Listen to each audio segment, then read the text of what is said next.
Man, so I think it's gonna be a hell of a topic, man. It's very relatable to a lot of people. Yeah, I think it's gonna be one of the ones today. definitely one of the ones, man. It's funny because I'm kind of, I struggle with this topic. You know what I mean? I struggle with this topic.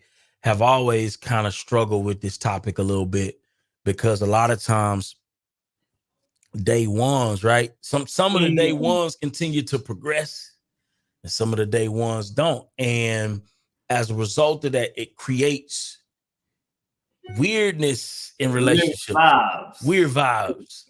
Like you changing or something, huh? Well, I think that's the easy approach. I think a lot of times, right?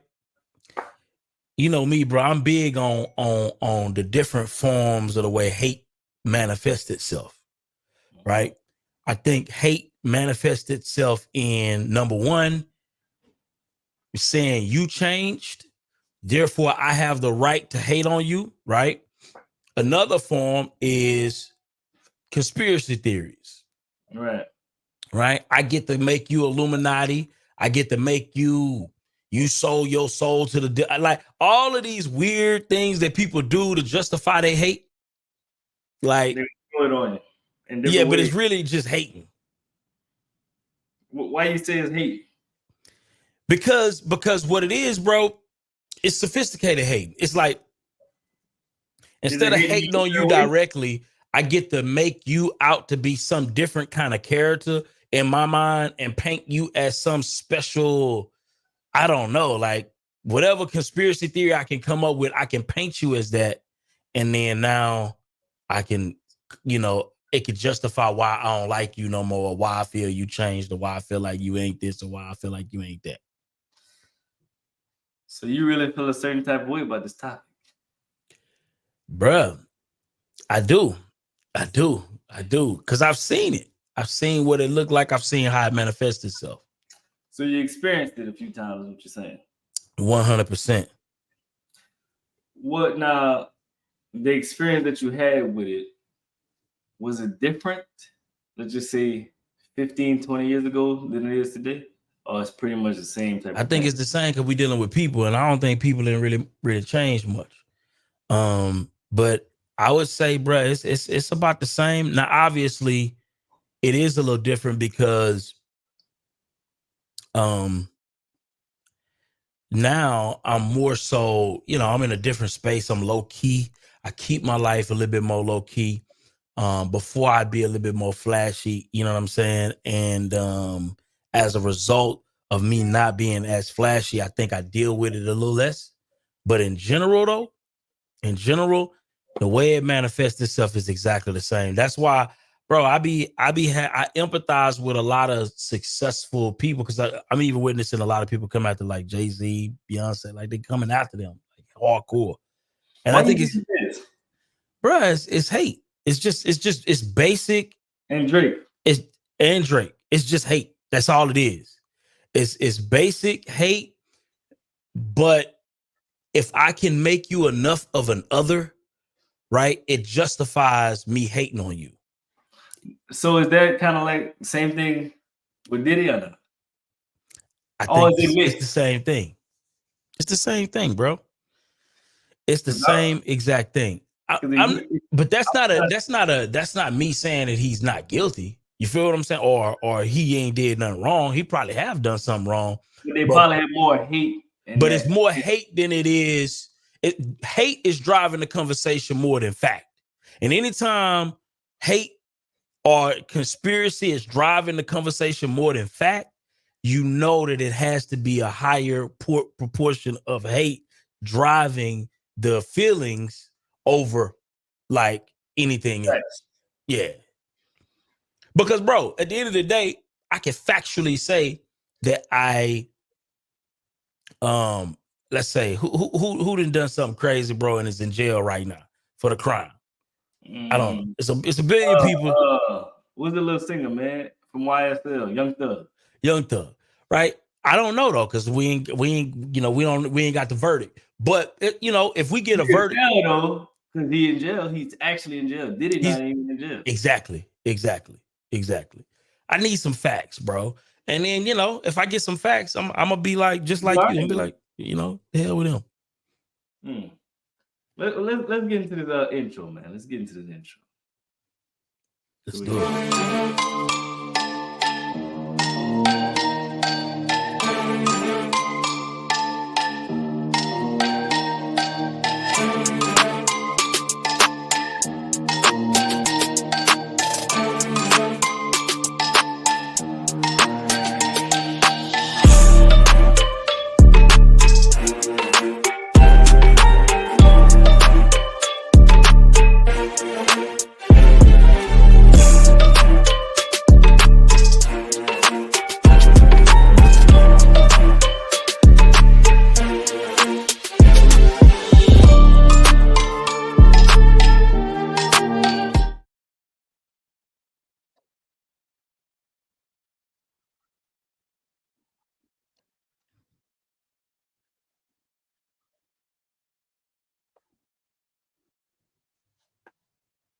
We back, man. I hope y'all enjoying this new situation, man. We got vertical and we got horizontal. I wonder, is it doubled up? Has anybody hearing it doubled up? Or is it just us? Because I'm hearing massive doubles. Yeah, I was just hearing doubles on the song. I ain't hear doubles right now. Yeah. Okay. Cool. Nah, you hear the double? From your side. Oh, okay. You good now? Straight? Yeah. So, yeah, about that. So, yeah, what you thought about that hoodie, man? You got that hoodie on, man. Let the people see that hoodie, man. Man, man. So this is what I do like. The quality is good. You got to keep it honest. Keep it honest. The quality on the hoodie? Yeah. Yeah, the hoodie is quality, bro. Like this. I mean, you big on fabrics. You big on fabrics. I'm big on fabrics, bro. Fabrics matter to me, bro. And like the fabric on this joint is quality. It don't feel like, like basic quality. It feels like extremely high quality to me. That's what I'm vibing out on this here, man. Gotcha. So we had, we keep it honest. We had little issues. So now we're going to relaunch the website with the hoodies, the joggers, and all that. So y'all be on the lookout for that, man. Yeah. Absolutely. So, but yeah, going back to what you said, bro, like, I don't know, man. It's weird. It's like people got to hate on people so it's kind of like people with you on the rise. Once you hit a certain level, it's like, yeah, when you've been winning that long, bro, I think it's just natural for people to want to tear it down, bro. Like, you know what I'm saying? Like, it's natural, and it's not anything new. So feel what I'm saying? This is not a new concept. Like, it has been this way since the beginning of people. They did the same thing to Jesus, bro. Like, you gotta understand, Jesus, bro, ain't did nobody nothing, bro, but they wanted that man head. You hear me? Like, that man, in the eyesight of most people, he was evil. You get what I'm saying? Like, winning too much. He was winning too much, bro. People don't like people that's winning too much, people that's too positive, people that smile too much. They don't like that. They don't like that. Like, and if you're a celebrity and you don't delve, like, if you keep it too clean, I think that's a problem too. Like, I think somebody, like, if you look at like Kanye, right? You look at somebody like Kanye. Kanye never keeps it so clean to where he can't get back dirt. You know what I'm saying? Like, he gonna do something that's beneath his status every now and then, and people can kind of rock with that. Like Cat Williams, I even think so too. He's a master at, like, being a top dog, but consistently kind of positioning himself as an underdog. Yeah. Long as you position yourself as an underdog, even as a top dog, the people gonna rock with you. The moment you become like the top dog and been the top dog and you ain't never fell off and you ain't never did nothing, bruh, not a conspiracy theorist. You Illuminati, you Nick, you. So you saying that as basically like what they do to Kevin Hart. Yes. They don't like to see him winning this space. Nah. So Kevin Hart, Tyler Perry, what's another? Yeah. Oprah. You They get what I'm tried saying? to tear down LeBron, but it's kind of hard. It's kind of hard because let me tell you what LeBron got going for himself, and then we're gonna get to the conversation. But I love these conversations because it allows us to be able to kind of get a little deep. What LeBron got going for him, bro, more than anything. Number one, he got a black wife. There's power in that, and he ain't got like no, you know what I'm saying? Like he got a real black wife. Family. Yeah, you know what I'm saying? You think it'd be different if he had a white wife? Bruh, what? He be done. Everybody be done. He be done. Easy, bro. Yeah, he's he winning too much, bro. Like you can't win that much, and no. Yeah, bro. He would be less protected, right? I think LeBron got, he got a solid black wife. I think he got a solid situation. He is liberal. You know what I'm saying? That helps, right? All of these things help you, bro, when you are that successful and you don't have a stain on your name. He about the only one that's like up there. He had a few little false issues, but none of them was factual. That we know of. But he's still relevant too, though. A lot of this stuff starts to happen, I think, when you are not as relevant, but you still winning. I think. So you think once he retire? Once he retire, right? I think, a lot of these kind of things, it gets difficult, bro, to maintain. That's why they say, bro, more money, more problems. That's not just people just talking. Like, that's a real thing, bro. When you get more money, you have to move differently. You just have to, bro. You know what I'm saying? We just saw a clip, right, of, it's a picture. His name is Trevor Bauer. And it's a lady, bro, that accused him of sex. She tried to extort him out of like millions. You know what I'm saying? She just literally she's facing criminal charges right now for this. Like she's literally facing criminal charges because she tried to extort this man out of millions of dollars for sexual assault, all kind of stuff. Talking about he had a baby, like she was pregnant, like, bro, and she needed some money to have the abortion. It was crazy. And so now, yeah, it's the lady from the window pop from the balloon pop show. Bruh, it's crazy. I wish I could find the article, but yeah, it's a real thing. And I think people don't, a lot of times I think when you have a certain level of success, right? And it kind of ties into this conversation. The more success you have, sometimes the success can almost be like a trap, right? In the sense of the people that you can kind of frequent, because, bro, you got people gunning for you, just like you got people cheering for you. Gotcha. So let's talk about it, man. We got a lot of people here that wants to be successful with something, just keep holding them back. So what do you truly believe sets you up for success when it comes to actual relationships, friendships? Because a lot of people really want to do something different, but the people that's around them keep them from changing. Like, my friends don't want to invest in real estate. My friends not interested in no business. My family not interested in no business. My cousins don't want to do shit. So every time I let them know, like, hey, this is on my mind. This is what I'm thinking about doing. They shut your vision. They shut your dream down. So let's start from that. Like, the good and the bad of it. Because we got to keep it real. A lot of people struggle with it. They don't want to be different from their friends. They don't want to be called weird.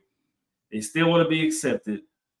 So let's talk about the beginning of that part when some people really want to start a business, how uncomfortable those conversations are with those people that you love.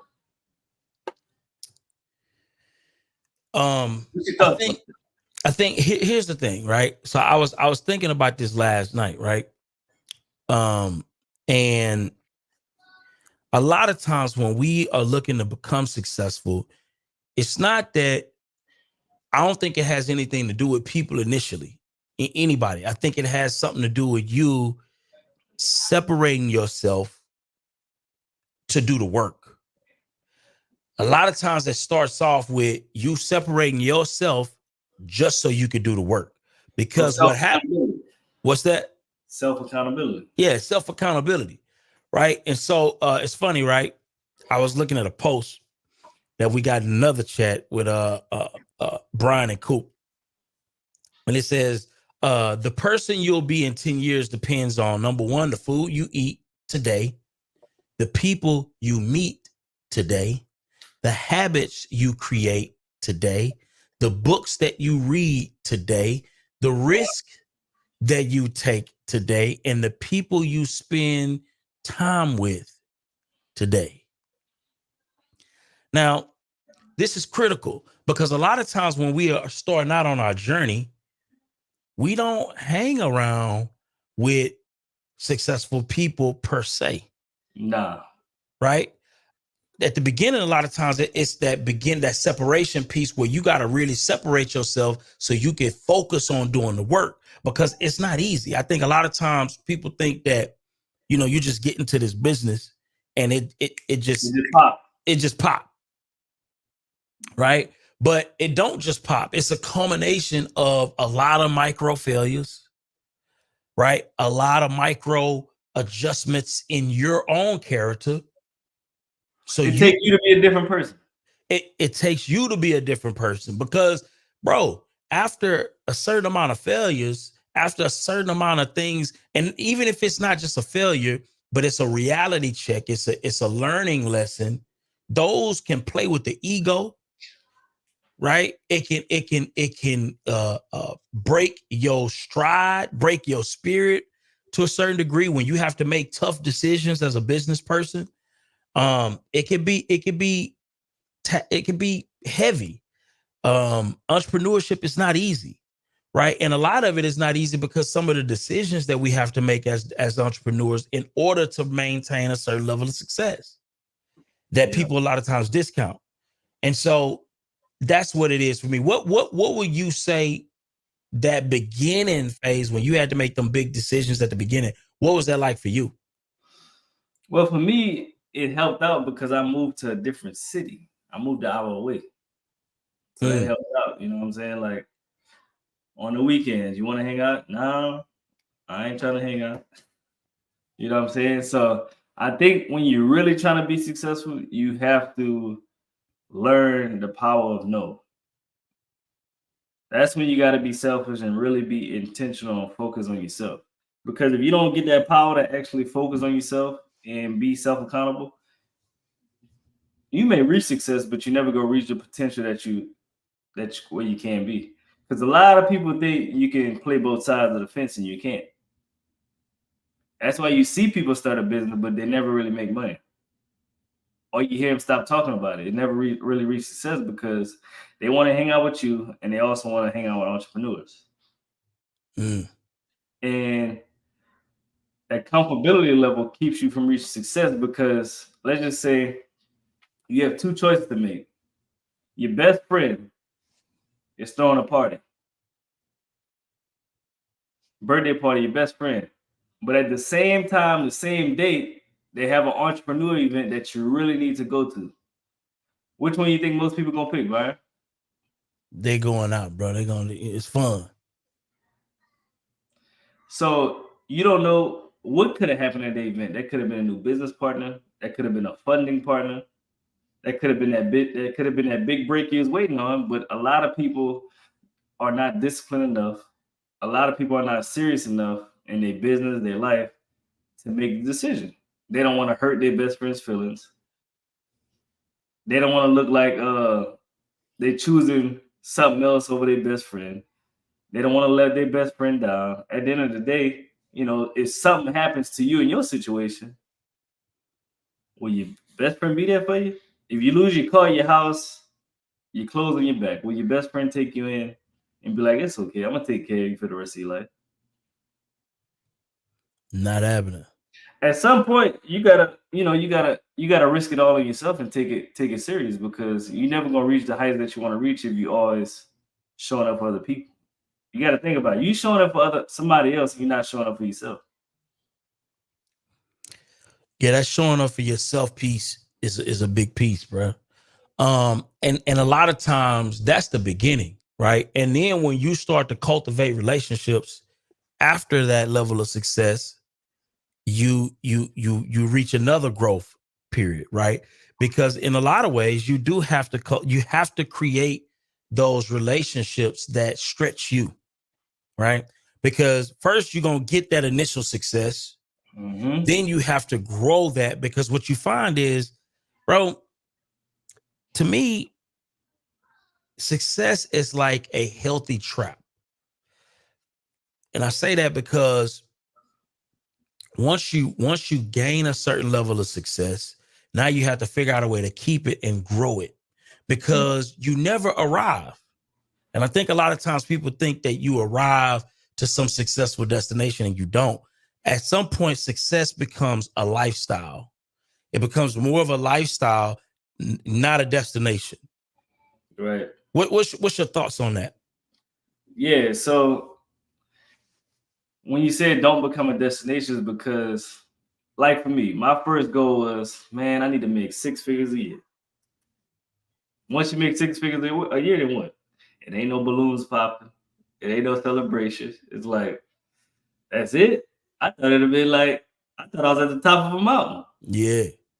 It has no feeling. Like, it's all right. Now I need to make 6 figures a month.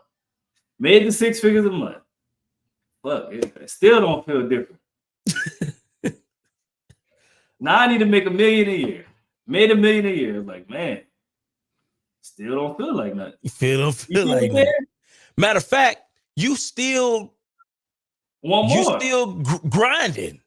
Yeah. Like it's no different, bro. Like, so speak to that. Speak to that. What the feeling, right? Okay, so you make $1 million. Why does it still feel like it still feel like it's $100,000? I mean, honestly though, why is that? I don't know. I guess because your vision is bigger. You still got a lot more work to do. You never reach close to your full potential. More work. Yeah, you never reach close to your full potential. It's the people you're surrounding yourself with. Like, man, I made $1 million a year. They making $1 million a month. Like, bro, this ain't nothing. Facts. I'm still losing. So it's different heights. It goes back to who you're hanging around with. If you in the neighborhood hanging around the people you've been with since you was born, you made $1 million a year, you that guy. If you hanging around people that make $1 million a month, you a peon. Yeah. So depending on where you want to go. Like, and a lot of people don't want to be a peon. They want to be that guy. Yeah. The ego come through. You get what I'm saying? So let's just say you've been around your friends since you've been born. If you making $1 million a year, you the person, you that guy, everybody coming to you for advice, everybody want to hang out with you. But if you in the other group where you making $1 million a year, they're making $2-3 million a month, ain't nobody really fucking with you like that.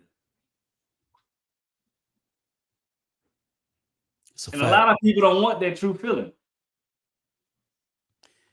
But you're at the bottom. Like, you got to go seek people. You got to go talk to other people for advice when you're used to people asking you for advice. A lot of people don't like that feeling, bro.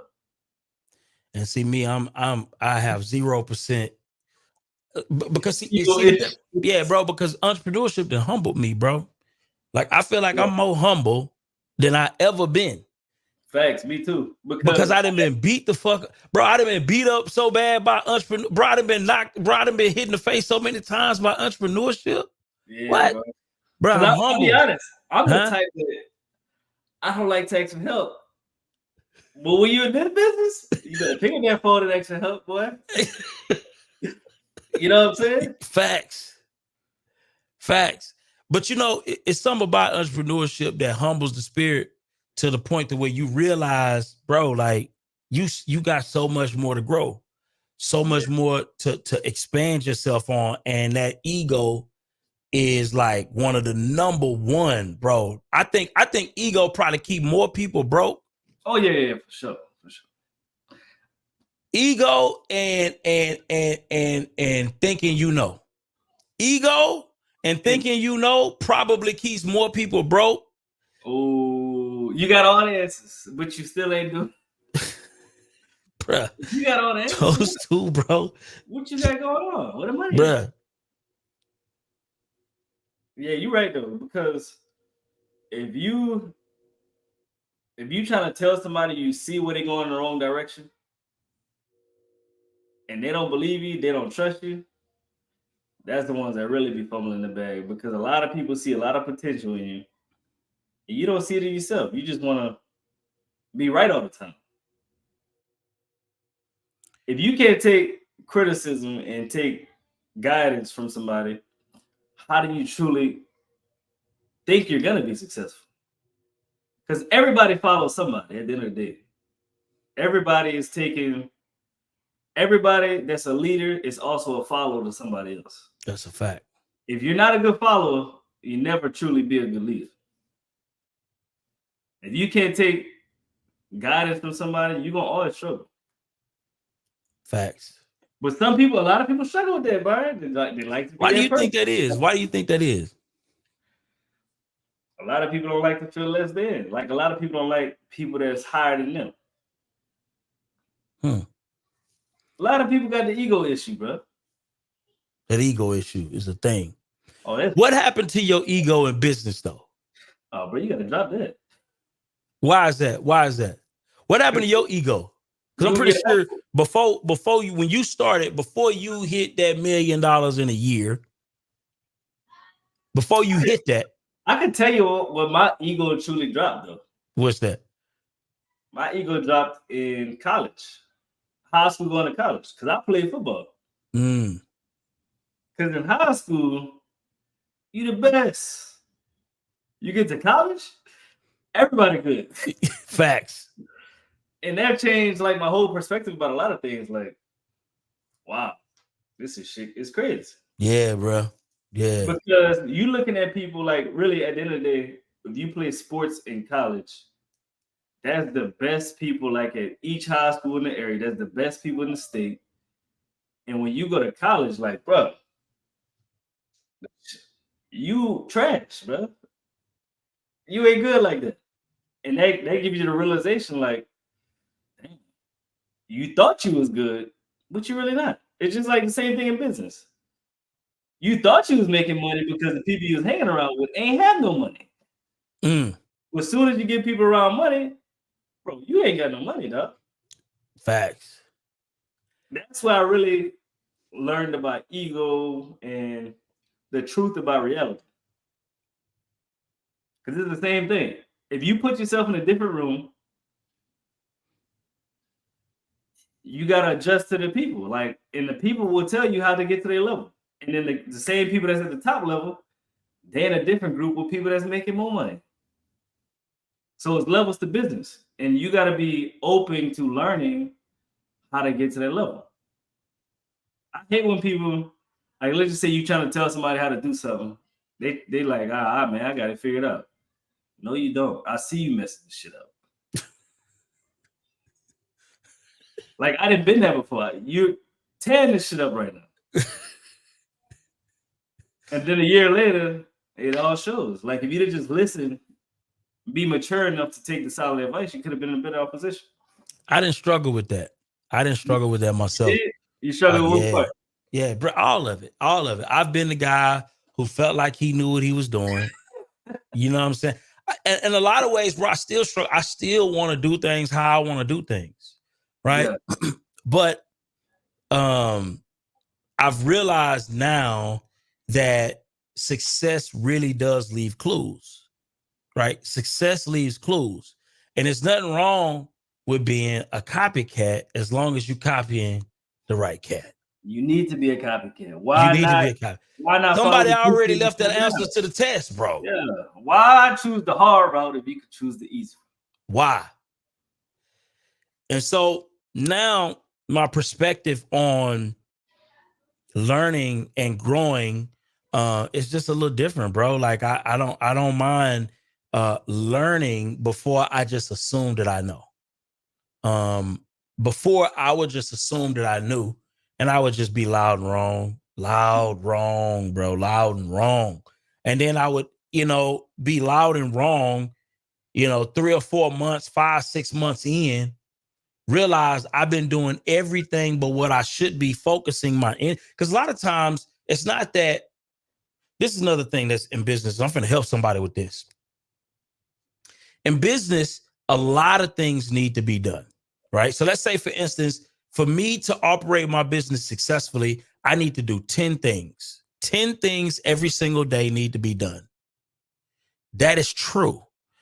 The problem is picking which of the 10 need to be done with me doing them with all of my energy and letting the other 8 just kind of like, fall to the wayside or delegate out to somebody else to do, right?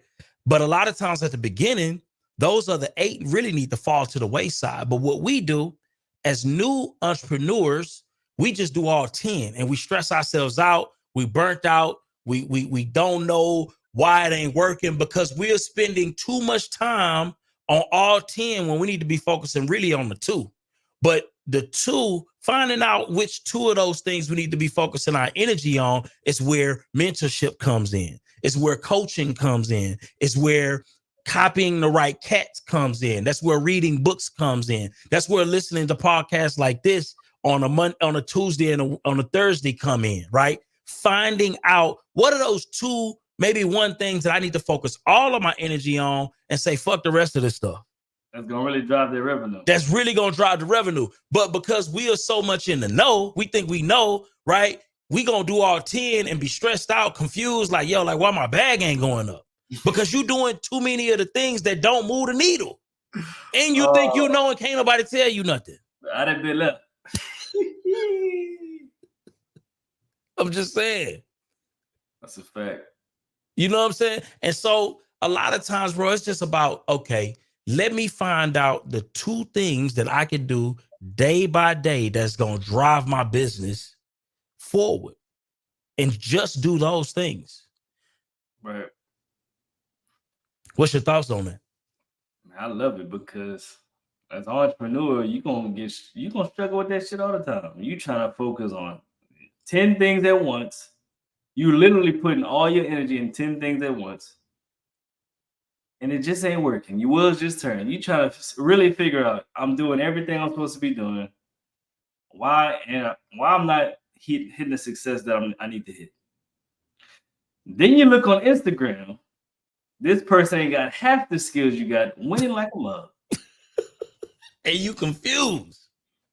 But then at the same time, you got to keep it real and humble yourself and shoot them a DM and be like, man, what you got going on, bro? Who you learn this from? Facts. My mentor, this person. Now you got to spend the bread to learn how to do it. But most people are not about to send that DM and ask that person, how you do that? Because they ego. See me, Byron, I'm an ex. I ain't got no problem. I ain't got no issue with that. You gotta be like that. Yeah. You gotta be like that. Hey, bro, how the hell you got this going on right here? Because you wouldn't even like this 6 months ago. You know what I'm saying? And that's how you get the right coach. That's how you get the right mentors. Because really, you could see somebody progression. And if they moving the needle and y'all start in the same position and you still struggling, there's something that they did that you're not doing. And it's your job to figure it out. Like, why beat around the bush if you could just ask? So let's talk about that. A lot of people ain't doing that though, Byron. A lot of people ain't built to do that. Why is that? That ego, man, that pride. Man, we got Big Cuddy Mac in the building. We got Bam in the building. What's down? What y'all think about this conversation, man?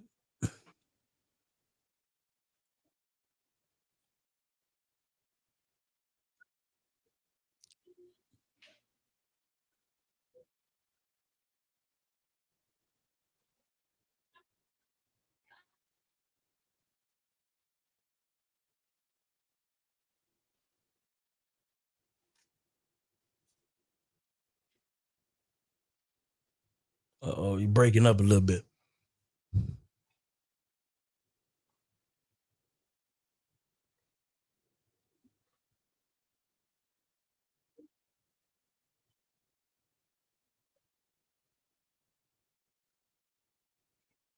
Yeah, yeah,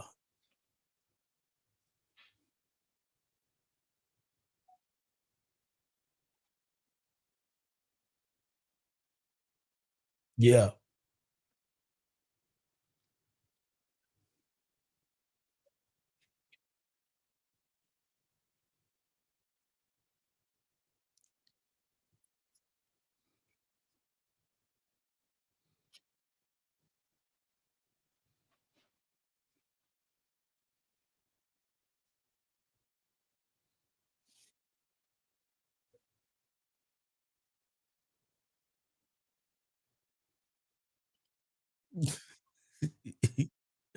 I do.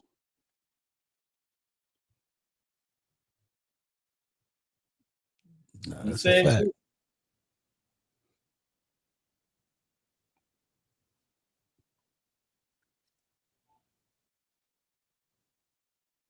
for those type of people. You know, sometimes you like they say,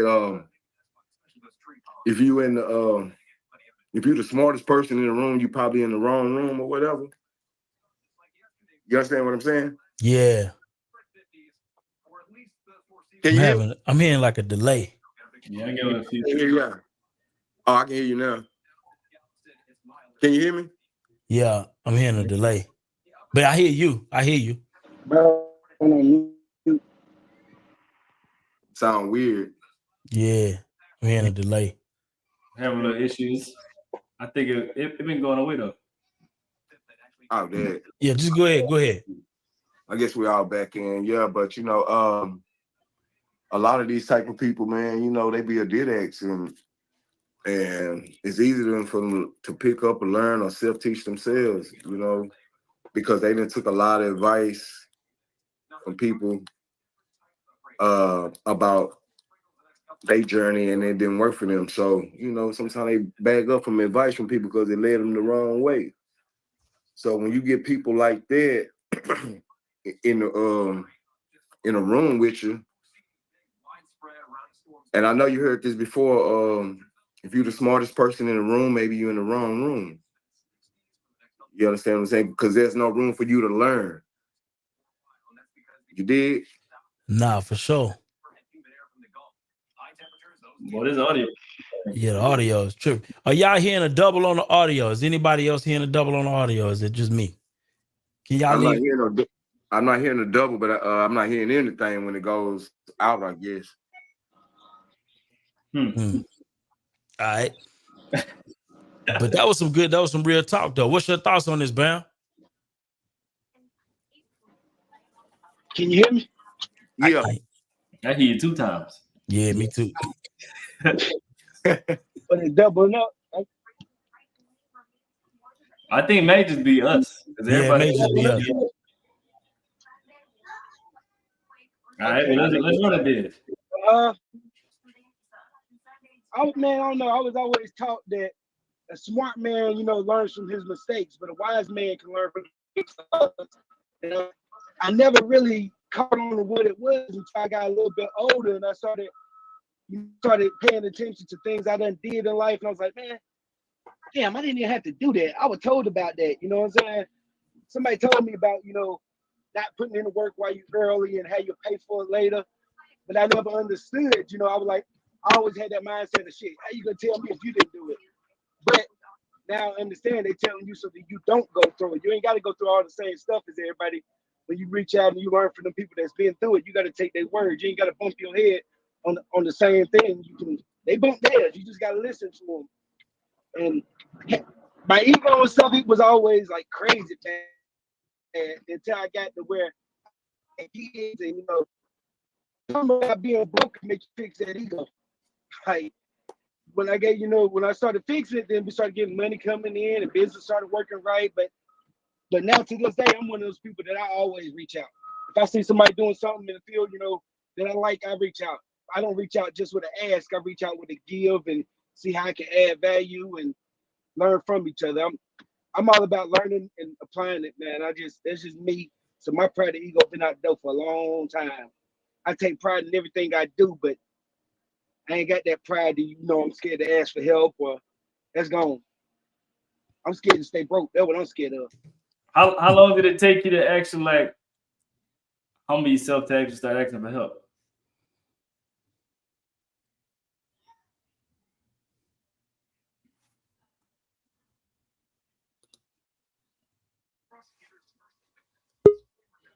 I don't know if he heard you. I don't know if he heard you. Oh, Bam, you didn't hear? Now I hear you say something. How long did it take you in entrepreneurship to start asking for help and seeking help from other people?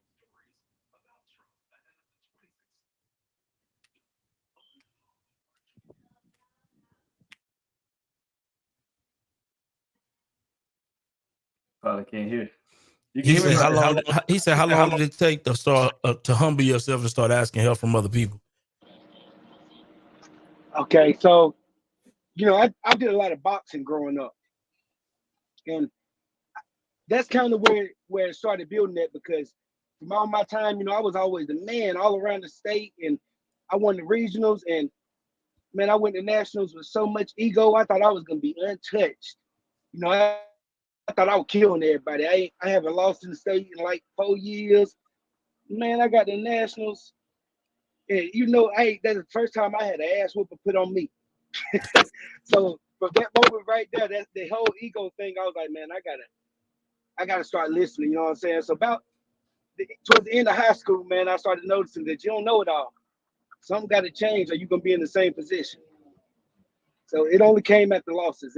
I never learned from winning. I learned from losses. I like it, man. I like it. So, Byron, man, let's talk about the difference between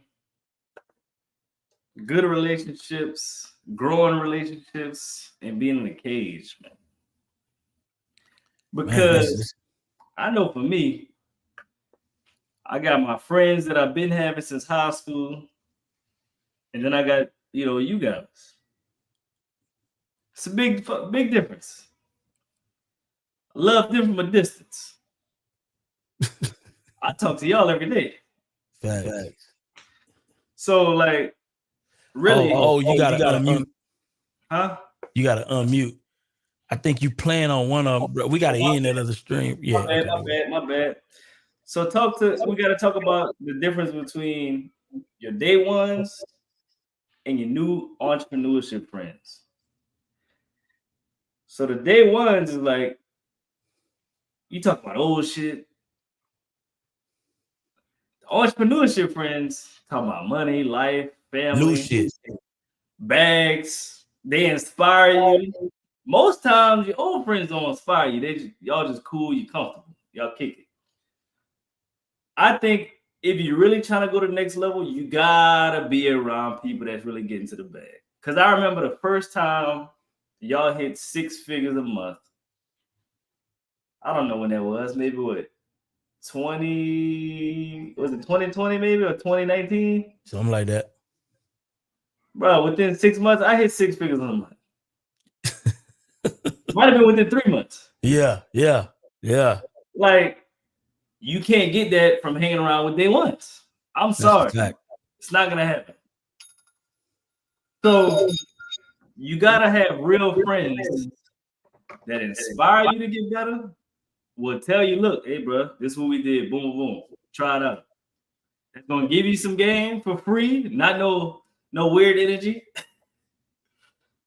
That's just gonna make you better. And then the good thing about that is we all do the same thing, but we all do different things as well. So that's a fact. Talk to me about that. What's your thoughts about that?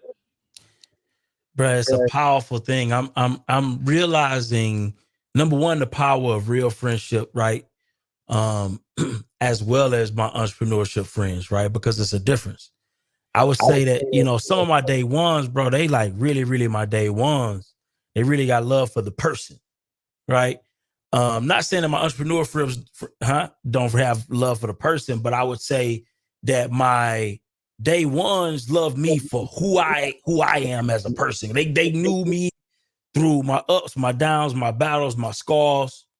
And I can appreciate them on that level, right? And so what I've learned to do is kind of like how I view my wife, me and my wife's relationship. I kind of accept her and them in their own separate bubble, right? When I'm around them, I'm not talking about entrepreneurship. I'm not talking about the books I'm reading. I'm not talking to them about like things that I know will probably make them feel a little uncomfortable, if I'm being real, right? Because be honest with you, bro, nobody want to hear about you making this kind of money, that kind of money, bro. They don't want to hear about that shit, bro. Like, you know what I'm saying? That's going to invoke all kind of weird feelings and it's going to make y'all relationship weird. I'm regular as hell around them. You know what I'm saying? And I'm talking about regular shit. And at least sometimes, bro, just keeping it real, I'm letting them get the shine. Like I'm letting them have their moments. You understand what I'm saying? Because it ain't about me in those moments. And when I'm around my entrepreneurship friends, where I can have conversations about his 6 figures, you know, in a month or hit 6 figures in a day. You understand what I'm saying? Like I can have those conversations, everybody comfortable, everybody like excited to hear this kind of news because it's driving them, right? Because their temperature is a little different. You get what I'm saying? But you get to talking about the stuff that we talk, bro, that we talk about around folk that ain't never made 100,000 in a year, let alone 100,000 in a day, bro. Like your whole, like everything is weird. You having weird vibes. You know what I'm saying? And then instead of people trying to learn what you do, they really just propositioning you at that point. Right now, you start getting hit with the propositions. You get what I'm saying? So it's like, how do I even have a normal conversation? Do you know what I'm saying? What's your thoughts on that? I think you muted, though. And bam, up. You muted, though. Hey, I had them same issues, man. My mentor, you know my mentor, Big Sarge, Brian Smith. See, I had those same problems. I was like, man, how come every time, you know, I try to tell my friends or something, like, I feel like they all hate us. But then, you know, he kind of woke me up to it. He was like, no, because you only telling them, you know, the good side of it. You ain't never telling them you get money or when you got to deal with employees. They don't know the problems that come with cash and $40,000-$50,000 checks. They only seeing that you got money. And for them, they look at your money like opportunities that they can be had. They don't understand what goes on in the business. So when he started telling me that, man, I just reevaluated everything. And I can't say I have a better relationship now with my day ones because I keep business out of it. I quit trying to, you know, make them entrepreneurs and quit trying to tell them, you know, why you working or this and that.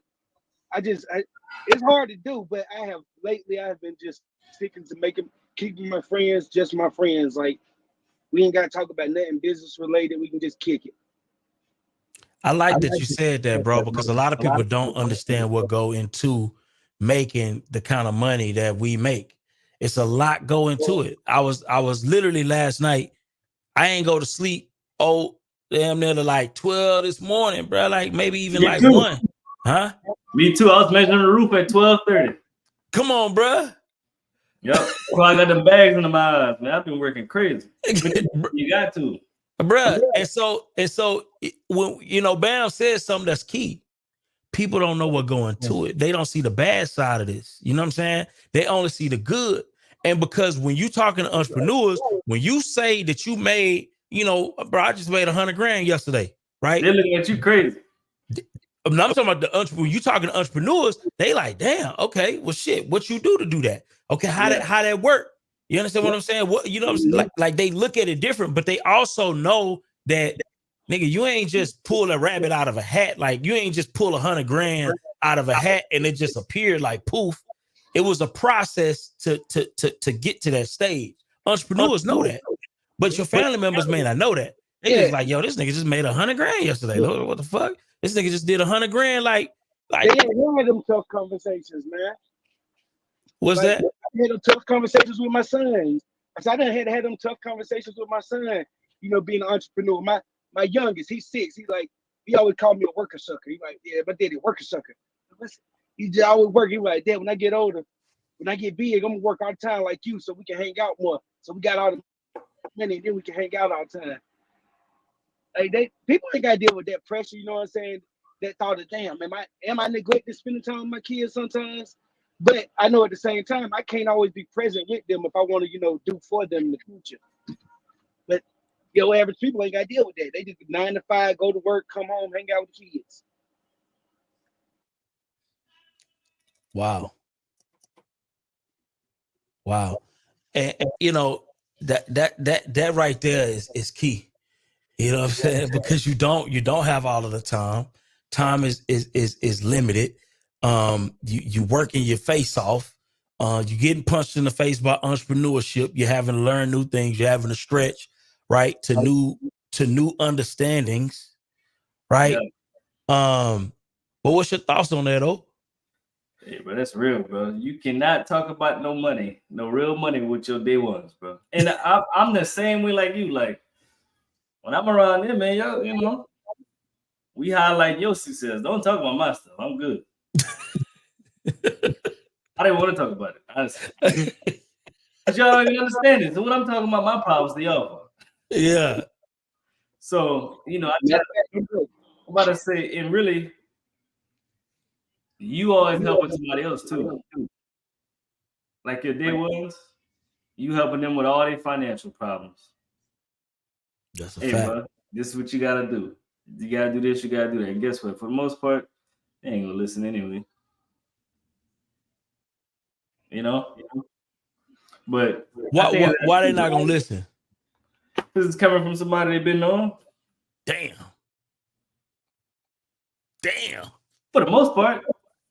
Damn. Pride and ego? Huh? Pride and ego? Yeah, sure. It just depends on the type of friends you have. I know all my friends, I help them with it, pretty much. I got them all. I ain't gonna say all of them, but 3, 4 of my friends, I got them jobs that they have now. They make over $100,000 a year. Told them, look, bro, as soon as you get the job, stay the job about 6 months, you need to buy your house. One of them bought a house. 2 of them, my bad. 2 of them bought a house. Like, look, bro, do not buy no house and no agent. Go buy you a nice foreclosure or get you a house with some equity. Now they both got houses with equity. They both make 6 figures a year. They living life, they enjoying life. So for the most part, my friends listen, but a lot of people's friends don't listen to them because they really got some hate, like what you were saying earlier. They got a little envy. But all my friends pretty much, listen and come to me for certain things. They all doing good. You know what I'm saying? Like one of my friends operating a business for about 1.5 years. I said, bro, you need to make a business. Like you ain't hustling. You hustling. You ain't got no business. You ain't even got no company set up. Made an LLC 5 minutes like, here, bro. You know what I'm saying? So everybody needs to be that person in your friend group to see your friends see the highest success themselves. If you got a way to help you, that's all you gotta do is give them advice. If they don't take it, that's on them. Say, look, bro, I tried to help you out. They can't never come back and say, you at this level in life, but you never tried to help us. But I've been help y'all. I didn't tell y'all what to do, but if you don't want to do it, that's on you. Yeah. Because for me, I feel like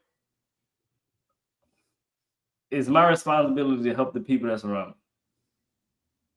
That's how I feel. I'm sure everybody don't feel like that, but I feel like that. So I'm gonna do the best I can to help you out. That's for people that's my friends, my family, the people, my mentorship group. I'm gonna do whatever I can to help you out. That's a fact. And my thing is, bro, I'm not only gonna help. I'm gonna invest. Yeah. I'm gonna put my money where my mouth is too. You know what I'm saying? Like if I see somebody, bro. So my thing is, bro, like if I feel like you putting your skin in the game, you know what I'm saying? Like if you putting your skin in the game, bro, like I ain't finna sit there have something, bro, like not help you. But you got to have that skin in the game, because I know that it's the difference between wanting the right advice, right, and wanting an investment and wanting a handout, right? And a lot of times with family members, bro, they confuse investments with handouts, or handouts with investments. There's a difference. I will invest with you on damn near anything. If I see you trying to make it, if it makes sense, obviously. Yeah. If it makes sense. But if I see you really trying to make it and you investing in yourself, bro, like if I got it, I'm investing in you, bro. I'm giving you that bread. Like, especially if you like a day one, bro. No, like, hold on, man. Huh? That looks different though. What does somebody really investing in themselves look like for you to invest? Because they could be like, I've been trying, but are they really trying? Because a lot of people don't know the difference between the two, because they could be like, man, I've been trying to do this, man. What you talking about? Why you don't want to invest? But in your eyes, they really ain't doing a motherfucking thing. They ain't doing nothing but complain. So what does that look like to a person that really is invested in the business and really trying to make it work? They just maybe need 5,000 to really push it.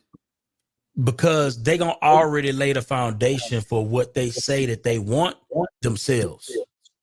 They gonna separate. See, here's the thing, bro. First of all, going back to the beginning of the conversation. The first thing you got to do is separate yourself and do the work.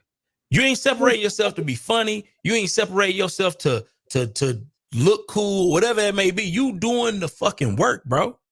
Once you separate yourself and do the work, now the fruits of your labor gonna start to manifest. And when I see that, okay, you already turning a profit from this business. You already done figured out what you got to do to grow this business. You done already figured out how to keep this business consistent. And I've seen you do this business consistently. That's investing in yourself.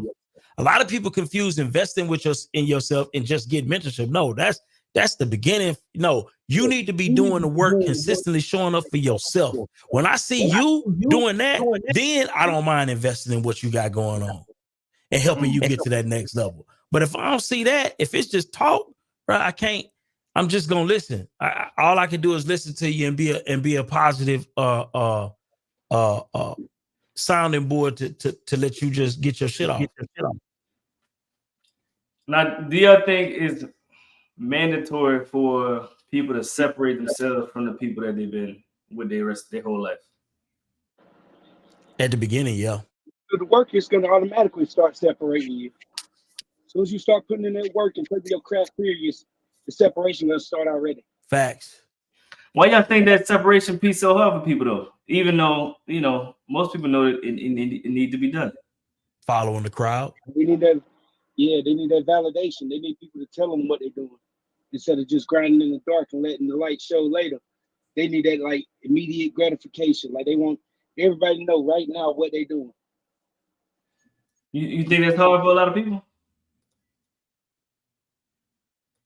to separate themselves? What's your thoughts? I think most people want to follow the crowd. Most people want to color within the lines.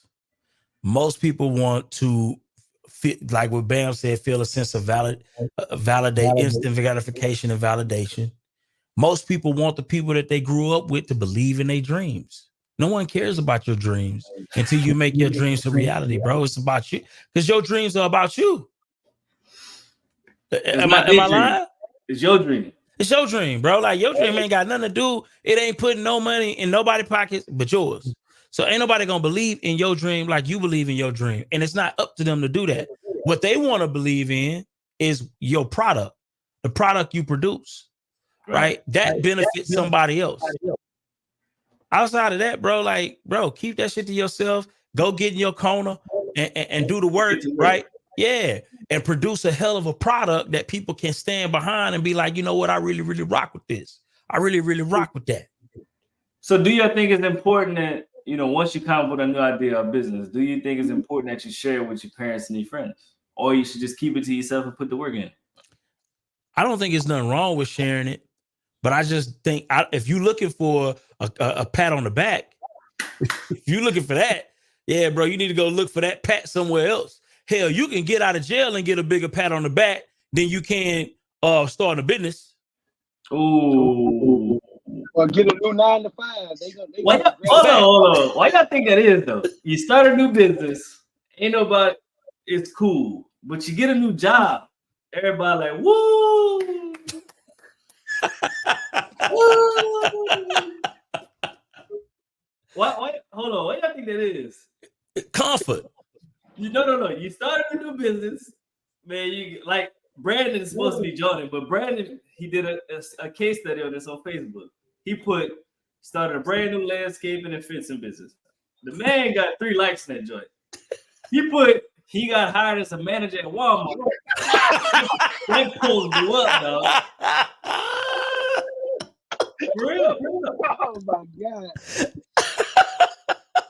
Why y'all think it's like that? Bruh, I don't know where he at. Coloring within the lines, most people can understand coloring within that is crazy. Well, that's crazy, brother. New business, 3 likes. Manager at Walmart. My man was getting shares, likes, congratulations. But that's sick. Then they go viral. Just get a new job. Jesus. That's crazy. I think what it is, bro, is too though, it's results. People only care about what they see it benefit. Like, I ain't gonna lie to you, bro. When I was talking about building houses and building communities and stuff like that, I mean, bro, I don't really be expecting nobody to really just be like, yo, like, okay, you on your way, man. That's awesome. People want to see the results. Huh? They ain't see the house shit. Yeah, bro. Like, you know what I'm saying? People want to see the results of your talk, because anybody can talk. Well, you got to be honest. Most people, that's all they do is talk. That's a fact. What's going on? Good morning, Miss True. Miss True in the building, man. Great morning. Great conversations. What's your thoughts on this one?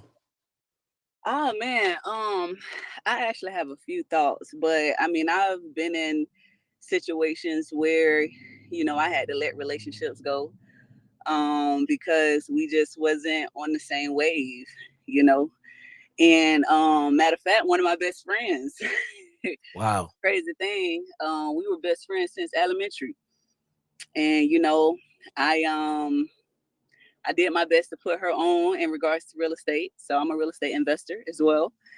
And instead of her, wanting to learn more and help with the process, she envied.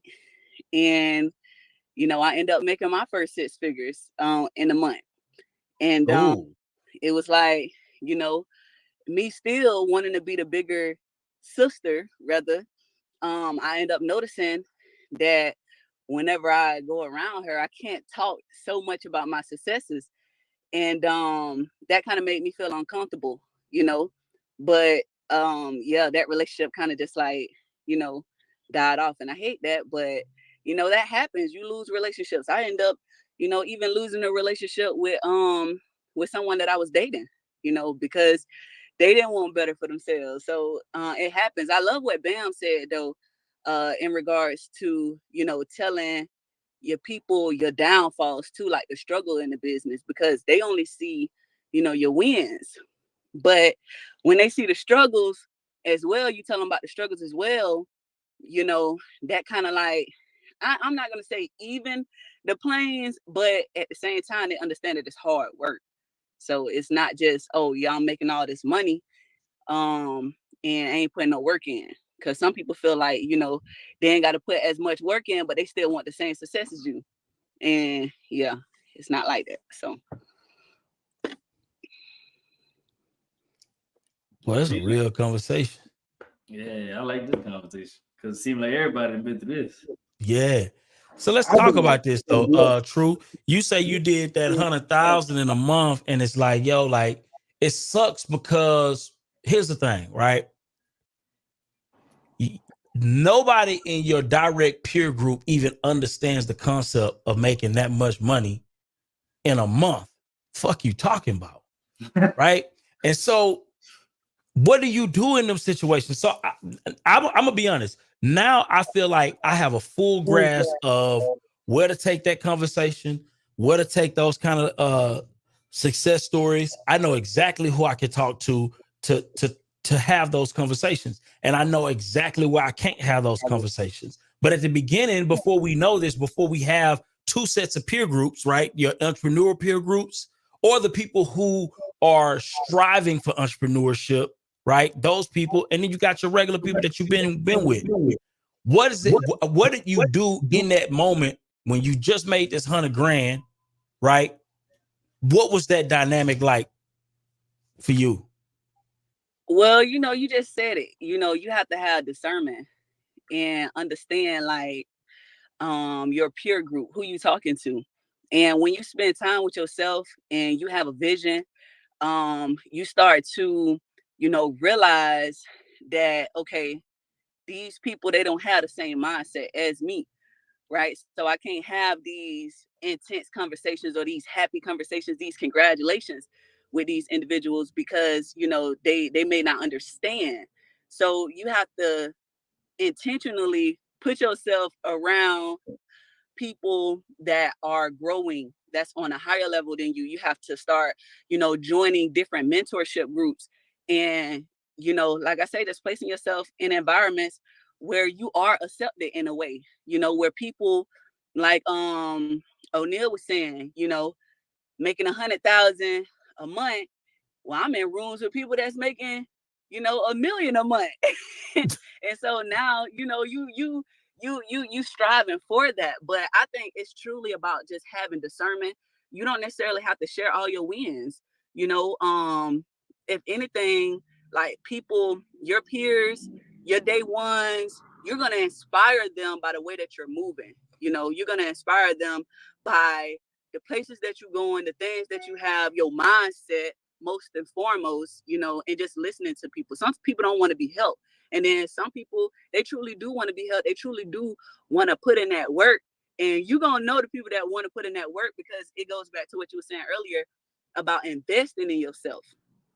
And when you start investing in yourself, you start, taking these mentorship classes and actually doing the work, then that's what separates you, So it's just really about having discernment, and changing your environment. Wow. Like that. You ain't lying. What's this conversation? Yeah. Yeah. Seemed like everybody just had them uncomfortable moments. Yeah. I had to learn. I didn't know, bro. I didn't know that I couldn't have that conversation around certain people. And a lot of times, bro, I found myself lonely in a sense. You know what I'm saying? Unless I'm talking to my entrepreneurship friends, bro, I'm kind of lonely. You know what I'm saying? Because I can't have these conversations with a lot of people in my life. And I don't want to get rid of those people because I feel like those people really, and there's another thing too. And I'm speaking to my entrepreneurs. Don't be quick to just throw away your long-term relationships. Because I can tell you right gotta now, know how to handle those long-term relationships. you just got to know how to handle them. Because them day one people really rock with you, even though they don't rock with your new levels of success. Them people really do love you for you, and you're going to appreciate that when you are going through life because them people rock with the person, not with the success. It's a difference. And what's your thoughts on that? Oh, what's your thoughts on that? True. I want to get y'all take on this. Just the fact that your day one still got love for the person, and that it has to me that should have a place in your circle of influence as well because they really rock with you. So can I add? I want to add. With your day one, first and foremost, when you have that first conversation, you're gonna know, like, you're gonna know who's for you. You know what I mean? But also, when you see that you leveling up, don't act brand new. Because I think that could be a problem as well. Like, you are making, that, you the big dog in the room to a certain extent. When it comes to, your day ones or whatever the case, like, don't go around acting brand new. Because when you go around acting brand new, then that's when the energy, start to shift. Oh, yeah. When you have these conversations, though, you're gonna see like where your people are. You're gonna see if they want help or not. if that makes sense. But my main thing is, you know, just continue just being yourself. Don't act brand new, and wherever you can help, like O'Neal was saying earlier, like, hey, I'm gonna help my people. Wherever you can help, you know, help. I think people be acting different. Like, who's this? And I think he hit it at that. People be acting weird. Like, boy, you ain't never act like this. Letting that money change. And what they say, they say money changes. And well, nah, you ain't never asked me for no damn money before. Now you asking me for money. So money ain't changed me, it changed you. we got Brandon in the building. Yeah, man. Brandon, what's going on, man? What's up? How y'all doing? Good morning. I know you be talking about this conversation. We talking about a lot, man. What's your thoughts about it? And tell us about your the experience with the Walmart and the construction company post, man. I fall into a lot of different spaces where this stuff just come to me, and I see a lot of different stuff. So like, I don't know what y'all doing in there, but I mean, dealing with day ones and family members and trying to tell the business and stuff like that, I had to stop that. Because, you know, I would go home when I first started real estate, try to talk to, because my parents, my sister, my cousins, I'm like, man, I got this wholesaling, and their energy just shifted. They're like, man, you're going to do that by yourself? You're going to get a real estate license? I'm like, nah, I'm doing it by myself. And ever since I started that, it just shifted. So I'm, 3-4 years into this, and, you know, I still try to, recently at the beginning of this year, you know, I still try to talk about real estate to my family and stuff like that. And they just, the conversations they shift. So I'll bring, hey, yeah, just closed out on the 15 piece, like y'all said. And, oh, yeah, well, you still doing that? I thought you had stopped. I thought you ain't got a job. Like, you know, good and damn well, I ain't gonna get no job. So it just kind of throws out the energy. So I have to learn I can't bring that positive energy that I'm bringing around I'm not gonna say negative, but it ain't the positive energy that I'm on. I have to learn my boundaries on, okay, I can't talk about that with y'all. So how y'all day was? I'll change the situation and the conversation myself. So I've learned you got to talk about certain things with certain people, even if it's family, mom, dad, sister, grandma, cousin. You just gotta find somebody who's doing the same thing as you, because that'll knock your whole energy off. Because I tell you, I done got off the phone multiple times, like, damn, do I really want to do this? They say this ain't gonna work. This only like a little phase. It's like I forgot what they call it, like one of those gimmicks back in the day. Like, it's only gonna last 4 or 5 years, and then you're done. You're going back to 9 to 5. So I had to reevaluate a lot going into entrepreneurship and doing business versus being around all, you know, nothing wrong with 9 to 5 people, but we don't have the same mindset. Damn. It be like that, bro. This is real life. We talking real life today, oh. And I'll add on to that because, but I just started a fencing and landscaping company. And man, I swear, when I started telling people, hey, I got a fencing, they're like, that's you? Oh, that's your friend. Because I actually had a phone call. They're like, hey, we seen that you reposted business on Facebook. Tell your friends we need a quote. And I was like, nah, that's me. They're like, wait a minute, I thought you did real estate. And I was like, I do. They're like, wait a minute, so you're doing that? And then I was getting phone calls, like, you know, the Walmart situation where I posted it. O'Neal said, I did a case study to where on Monday I did my new business on Facebook, and I got 3 likes, and I want to say 2 shares. So I said, okay, let me put it to the test. The next day I went to Facebook. I posted that I got a general manager job at Walmart. When I tell you, I had 300 likes and I had about 75 shares. Wow. On Facebook. And I got a screenshot for this. I got phone calls saying, hey man, I thought you were doing real estate. I told you that might not work, because I'm like, man, I'm literally getting phone calls. So from that post, I dropped a lot of people because of the energy. They was calling me saying, hey, I told you, man, you should have just went with us. You should have did that wholesaling. It ain't gonna work. And the whole time I'm just letting them talk because they exposing their hand. So I had a few people expose their hand on, okay, that's how you really feel? Okay, now I got to reevaluate. But that one post just blew up from my own personal business I started with 3 likes.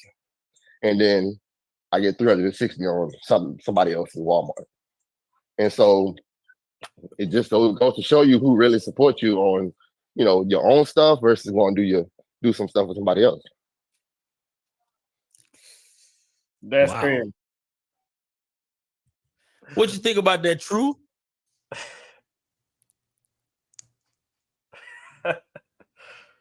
Man, people gonna be people, people be people.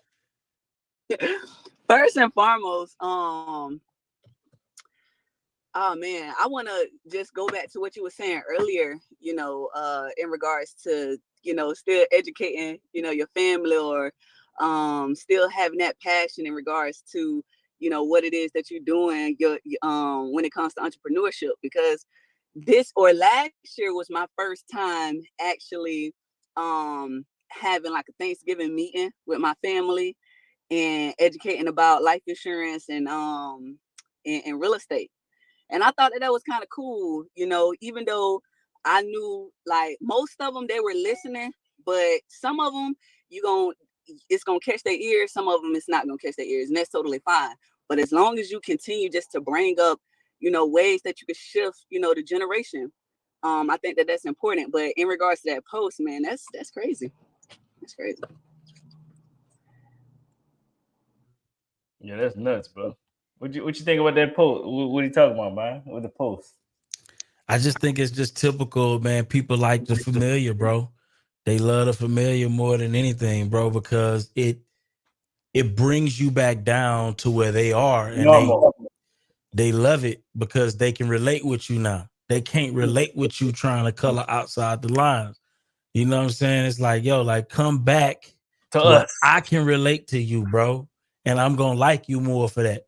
You know what I'm saying? Like it's just that simple, bro.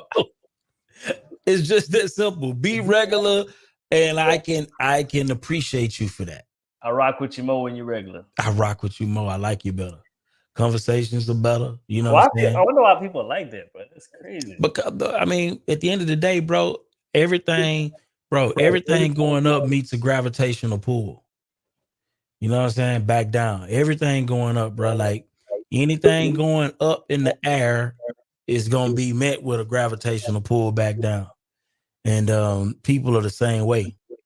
Mm, mm, mm. Well, I'll say one more thing. I had to tell a lot of my people too, because a lot of your friends, they call you when they get off and knock off from work. So 5 or 6 o'clock, they calling, hey, man, what you doing? What you doing this weekend? What you doing this weekend, man? I'm working. Man, I get phone calls. I'm always on the computer because I'm a full-time entrepreneur. So, man, you always on the computer, man. Why you don't take no break? I can't take this is my real words. I can't take no break because I make my own check. Like, you got to guaranteed every 2 weeks. I got to go out here and actually work for mine. So that's why I'm on the computer till 8, 9, and 10, back up at 6 and 7 to do the same thing. Now, yeah, I understand that, but yeah. And so they don't relate to why you staying up late hours because they're going to do the same rotation over and over and over again. So when you're doing something different, it's foreign to them, and the conversation and the mood just swings from that. yeah. It's okay to be extraordinary. Mm-hmm. Sometimes you may not get a check for 30 days. Especially wholesale. You never know. Yeah, you never know. And you counted their check already. They think I'm full of title issues.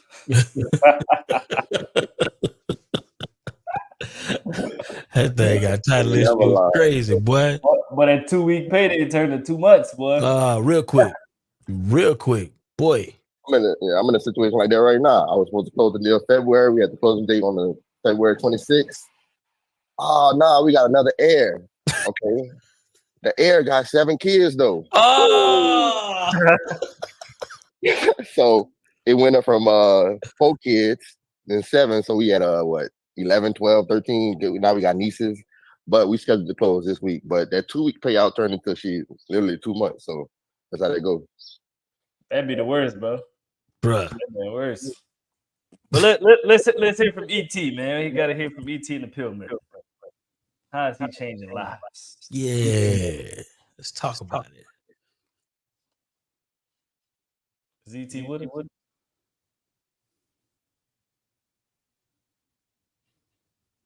I guess CT ain't with Listen him. to me, y'all. One of his mentees took us through one of their programs, and I paid off my mortgage. But guess what happened?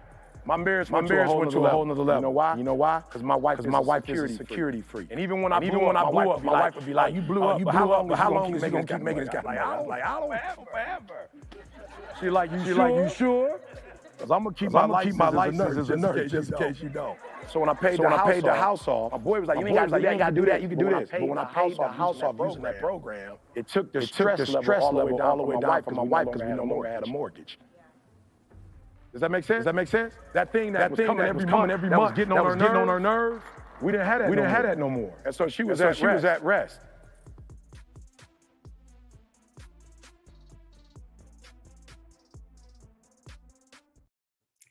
Yeah, that's good stuff, man. Make sure you go to ice10k.com and get that savings and earnings report. ice10k.com and get that savings and earnings report for free. And it's all debt, not just your mortgage. You got absolutely all debt. Learn how to pay, and it's not just about paying it off faster. It's about paying it off cheaply and smart. Absolutely. Get that free savings report. I want to talk about. Let's transition this conversation because I want to talk about what are some of the things that we could do to make sure that we're not allowing our circle to become a cage. What are some things we could do to audit our circle to make sure that our circle of success is truly pushing us, truly stretching us, instead of caging us into limited belief systems, a lack scarcity mindset, right? What are we doing to do that? That's what I want to know. What are you doing, Oak? Man, you got to be intentional about creating new relationships. Don't be comfortable with just the people that's in your life right now. You should always be seeking to find somebody that's in a better position that you are in and have a genuine relationship with that person. I'm talking about, y'all can talk about more things than just business. Hey, man, how your kids been? How you married? How y'all last 20, 30 years? Teach me something. Just talk about real things. When you talk about real things, it really becomes a relationship. It's not just a take. Because most people get the take confused with a real relationship. My G. You don't want that. Some people get the take confused with the real relationship. If you call somebody always asking for something, always asking for advice, they're going to stop picking up your phone call. Because you're draining the energy. Now, if you call them, asking them about them, you ask them about their family, you ask them about their kids' soccer game, you ask them about if they love cigars, man, what's your favorite cigar you've been smoking on? Check the mail, man, I sent you one. It's a real relationship. You care about me. It sounds like you care, even though you don't, man, not care about it. It sounds like you care about it. Sound like it. If you care about me, I appreciate that because you got to realize as entrepreneurs, most people don't even give a fuck about them. Most people don't care about themselves, their well-being, their mental health, their kids, their family.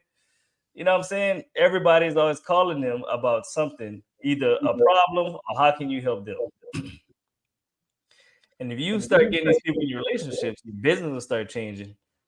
You'll actually have a friendship that you could talk about more than just business because you got to keep it real. Most entrepreneurs don't want to talk about business all the time. They get tired of it. And if you can actually form a relationship with this person, y'all can go eat, drink a little bit, talk about your kids, and go back home and don't even talk about business, that's when you know you got a real relationship. And if they on a different level, guess what? When they go out of town, go to this exclusive private event just for 7-figure entrepreneurs, and you still at 5 and 6 figures, they be like, man, come on. They bring you along with them. That's what's going to take you to the next level. But you typically don't get in those doors until you form a genuine relationship with somebody. But a lot of people don't want to take the time to really form a relationship with somebody. They just want to take. And they trying to figure out why it's not working for them. When you just want to take, that's when you pay money. If you ain't got no money, you got to form a real relationship. Look, bro, I see you struggling right here. I see you got 5 houses you're working on. How about I start going clean them up for you? Facts. I'm gonna go ahead and clean these two for you. Don't worry about it. You ain't gotta compensate me, man. I just see you got a lot going on. I see you need help right here. The house been sitting 3 months. The grass long. I'm gonna go ahead and cut that grass for you. I see you struggling. You ain't even gotta say I see you struggling with it. Man, I see the grass been growing. It's over a foot tall. I'm gonna go ahead and knock that out for you. Or you can just knock it out and be like, look, man, I took care of this for you. People like that, they gonna have you back with anything. Let's talk about that. Oh, you mentioned some key things. The take relationship. Why do people believe that they're adding value to you by just taking?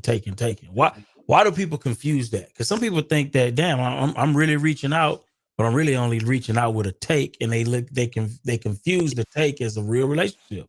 What's going on with that? A relationship take two, man. You just taking it, just one. You draining my energy. They stop answering the phone because every time you call, you want something. People get tired of giving at some points. I'm all out of gives, man. I didn't give enough today. My mama didn't call me asking for something. My wife didn't ask me for something. I ain't got no more left for you, dog.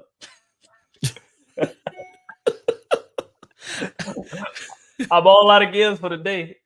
And typically, if somebody really doing business, you all out of gives by 10 a.m. I'm all out of gives, man. Put something to me.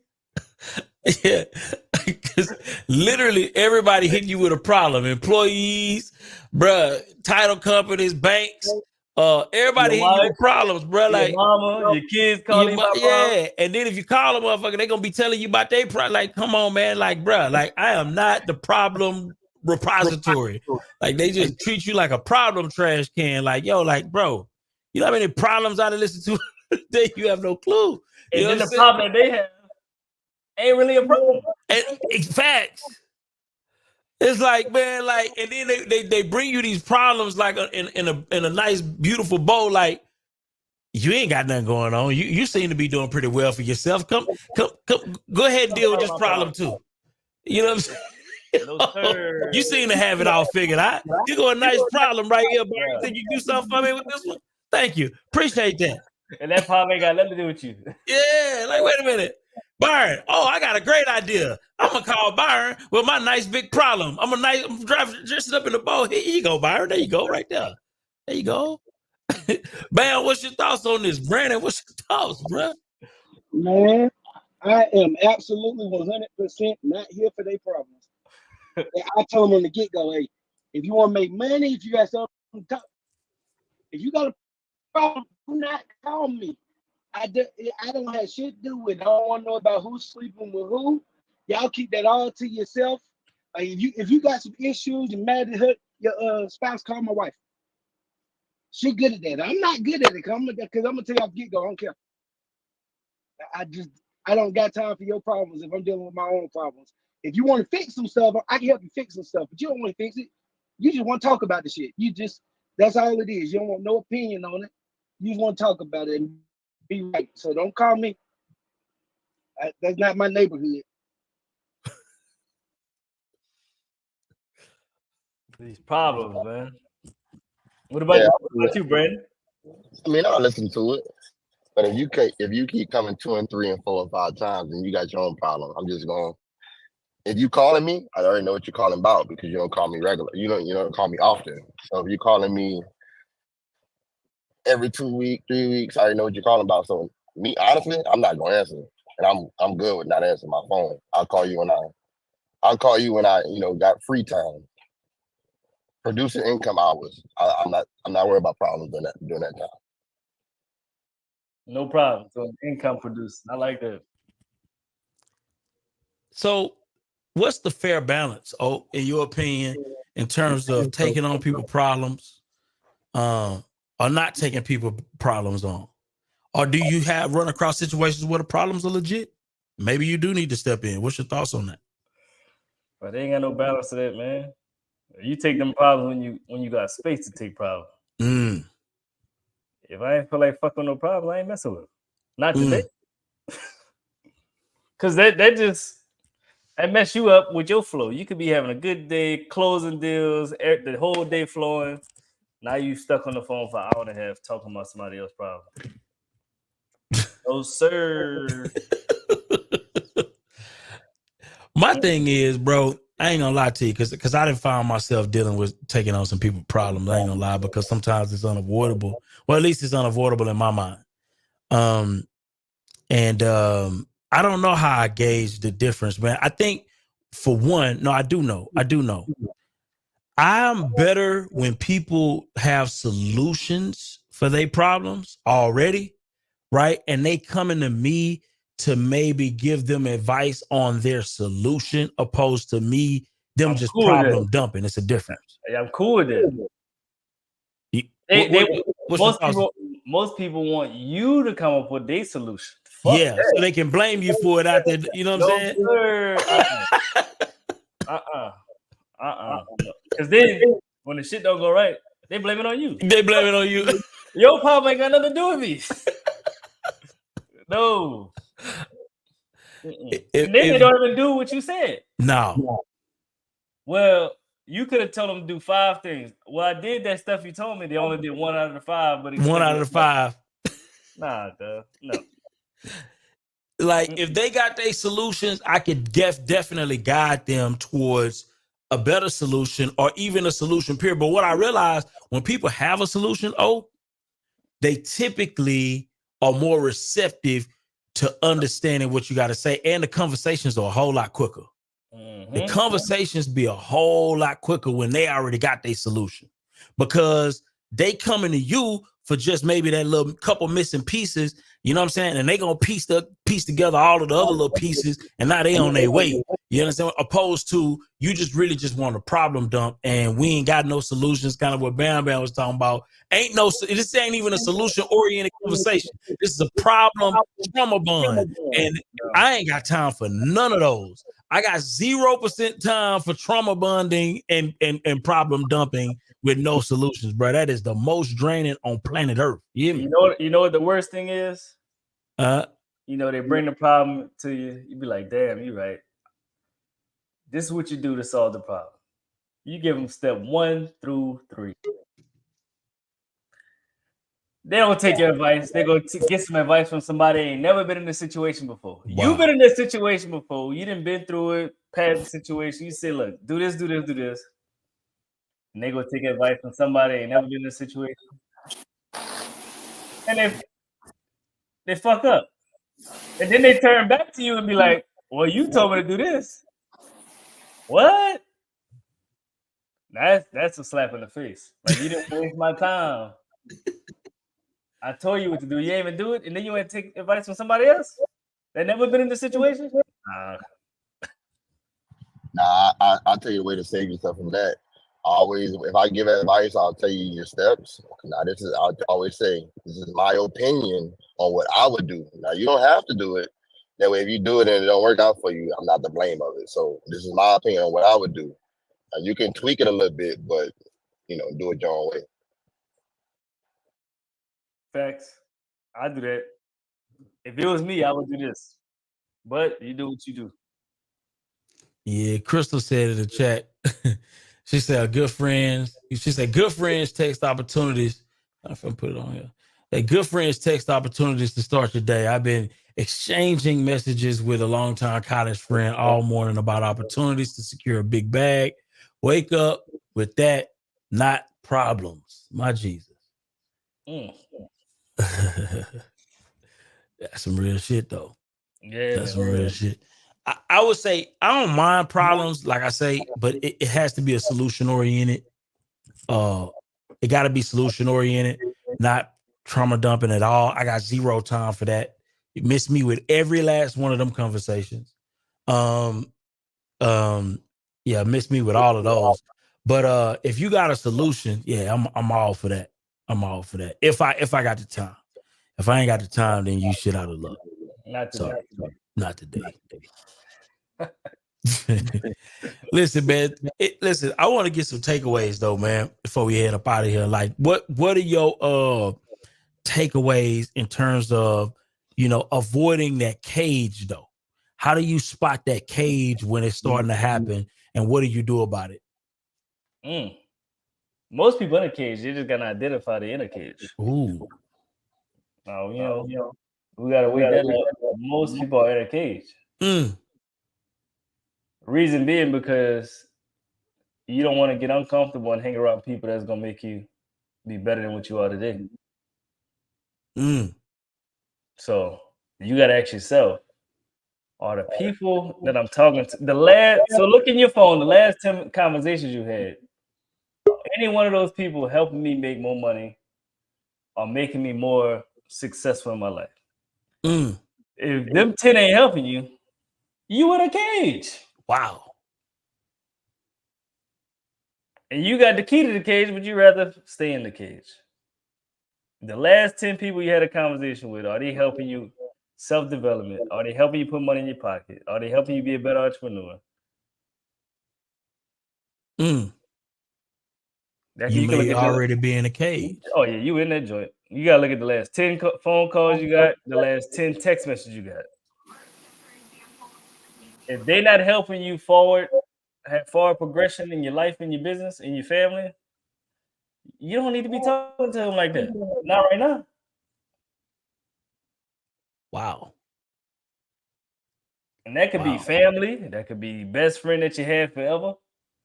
If your best friend don't appreciate you stepping away to focus on yourself, that's truly not your best friend. Because my friends, I'm talking about when I first started this shit, I didn't talk to them for 2 years because I had to focus on me. And guess what? They still did it. They still did it.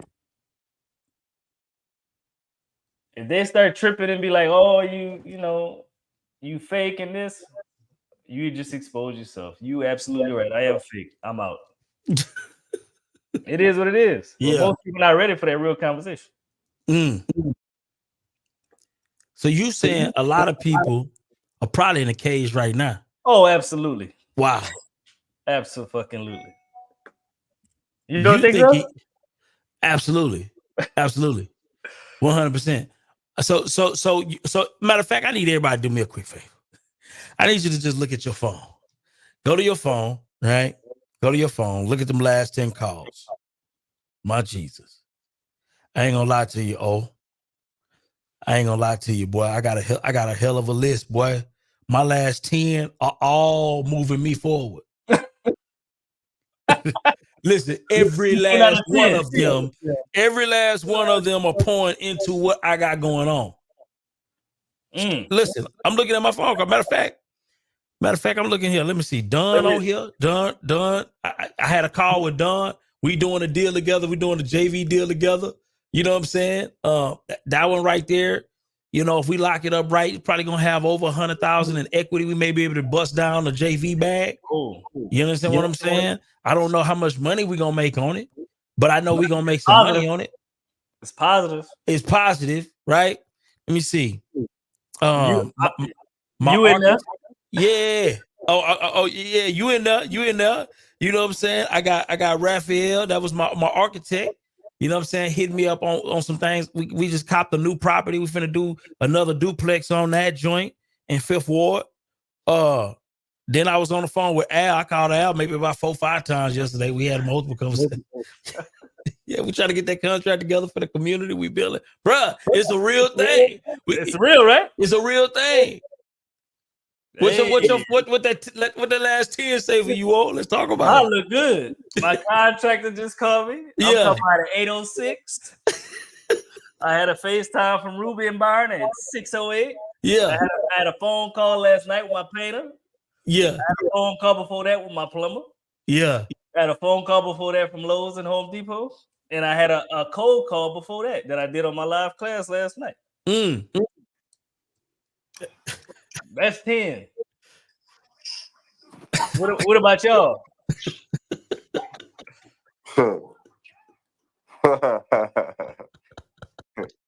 Bill collectors.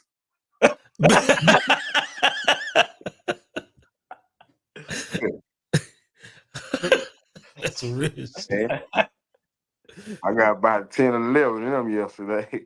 Oh, shit. Oh, really? It's only 8:10. Huh? So you got about 10, 11 calls already? Shit. Shoot, bill collectors, man. You know, that's it, man. I'm trying to be profitable like you guys, man. Saying, like for real, it's hard, man. Yeah. Need some knowledge. From me something, man. From me a highs, man. So I can be a real estate investor, man. So I can put somebody else on. You know what I'm saying? That's how we make this world go around. That's it, Like man. for real. I mean, each one, like they say, each one reach one, teach one, man. No doubt. You know, I mean, that's how we gonna make this generational wealth, you know what I'm saying, amongst friends and family, especially family, you know what I'm saying? So that's what I would do, you know what I'm saying? I'll teach the ones that wanna know it, I'll teach them, man, and if I had to, like, man, look, show you this, give you this, and when you get that, return that, you know what I'm saying? Like for real, that's how you make this world go around. I mean, that's how the white folks do it. But as us Africans Americans or Africans, period, I don't know what it is. It be like, you know how Mexicans, they can live with each other, like 10 families can live with each other. But when it comes to our own people, we don't do that type of stuff, man. You know what I'm saying? I wonder why. Anybody got an answer for that?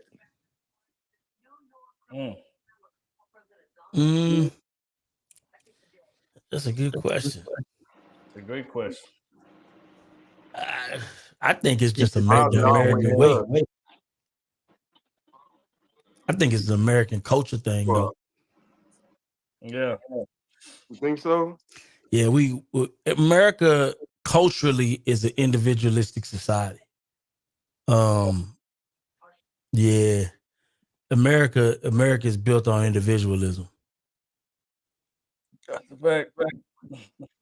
But it's crazy how foreigners can come to our country and Turn up. and find their way. And like we've been here all our life. You know what? You know what it is? Because they come here with a plan, and that's all they focus on is their plan. That's it. And doing the work. Americans, they focus on what's popular, what new car I want, what new clothes I want, what new restaurant just opened, what's the latest tea on the shade room, what LeBron doing, who going to the Super Bowl. You distracted by all kind of shit. They come here, they focus on their plan, and they get into it. That's it. You can't ask them about who went to the Super Bowl because they don't know. Right. That's the biggest difference. I think it's just because of, and I think it's another reason, like it's because where they come from. I think it's where they come from and what they go through in a third world country type communist like type of environment. So they come here thinking or feeling like this is the place to be. America is land of the free. We got opportunity and stuff like that, all these rights and stuff like that. So with that being said, they come here, like you say, with a plan, like, man, look, we can go to America,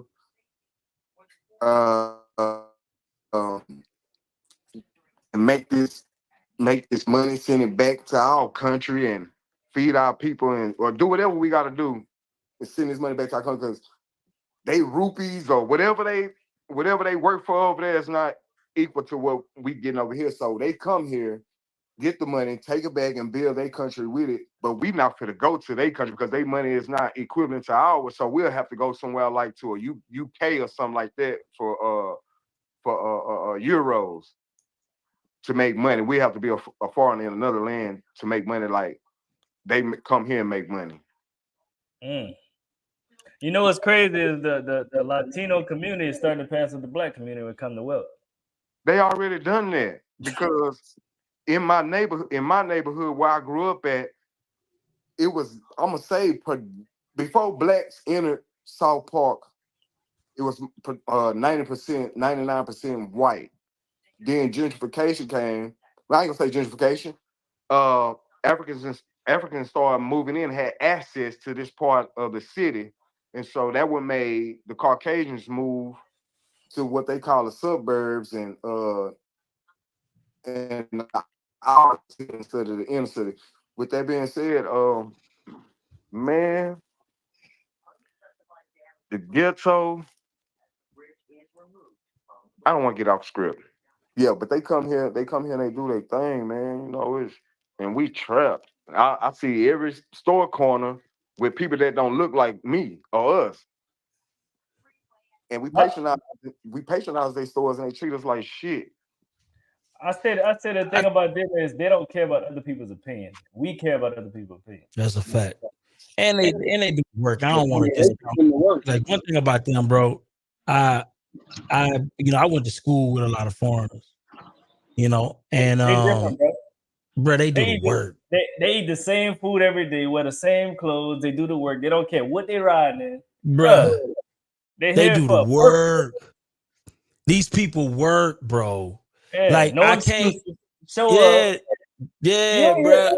Consistently day in and day out, discipline as fuck. They not out here running around pussy, chasing. You know what I'm saying? They ain't got on no designer half the time, bro. They just do the work, bro. Like, come on, man. Like, nothing but good comes from people who consistently show up and do the work. Nothing but good comes from that recipe. Hey, now that you say that, I never heard of Mexican or Latinos chasing some ass, bro. Never. They do though. A brother though, he can't have no money. He worried about some pussy. Come on, bro. What you doing? We more worried about the image of rich than actually having money. Like, we the quickest ones. Somebody start making money, your people like, why ain't you got no new car, no new this? I don't want that shit. I don't want to press y'all. Like this, I think we can't do delayed gratification. The black culture is so big on today. As soon as they get a bag or a little bit of money, they got to look like it. We can't wait. You see, other men, they don't care about having stuff. They care about it, not liability. We are a liability-driven culture.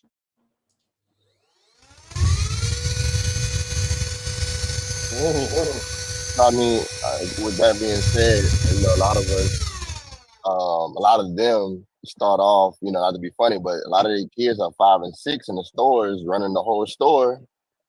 And, our community, it's 5 and 6. I know you're supposed to enjoy your childhood as a kid, but we playing video games, we out playing, enjoying the childhood. While they in the store on the cash register, running the whole supermarket. Those are skills. Are they being taught early? Or is that a bad thing that they're being taught early and we just behind? Or, because they technically essentially take their childhood away. Because, like I said, I'm always in situations, and I was riding in the neighborhood and they had these guys, Hispanics, they were doing the roof. And I seen this little guy, I thought he was just little, come to find out that was his son. His son was 12, putting on the roof with them. I know at 12, I wasn't putting on, I don't know how many people was putting on the roof, but I know at 12, I didn't know what a roof was. So they getting that experience early, in my opinion. Yeah, you ain't lying. They sure do learn them skills super early. And those are some valuable skills. It's funny. I was actually showing my cousin, like, my draw sheet, bro. Like, do you know how, bro? Like, bro, I'm spending that duplex I'm spending is like right at $500,000, bro. Come on, bro. Like, that joint is like $500,000, bro. That's $500,000 going into the economy of folk with the skills that got the skills to do that work. And literally, bro, huh? That's just one building. That's one building. It's two structures, but one building. So imagine, bro, like, if you just got the skills to do the work, you $500,000 up. Now all that ain't gonna be profit. Still is a lot of money. And you talking about 2-3 months, $500,000.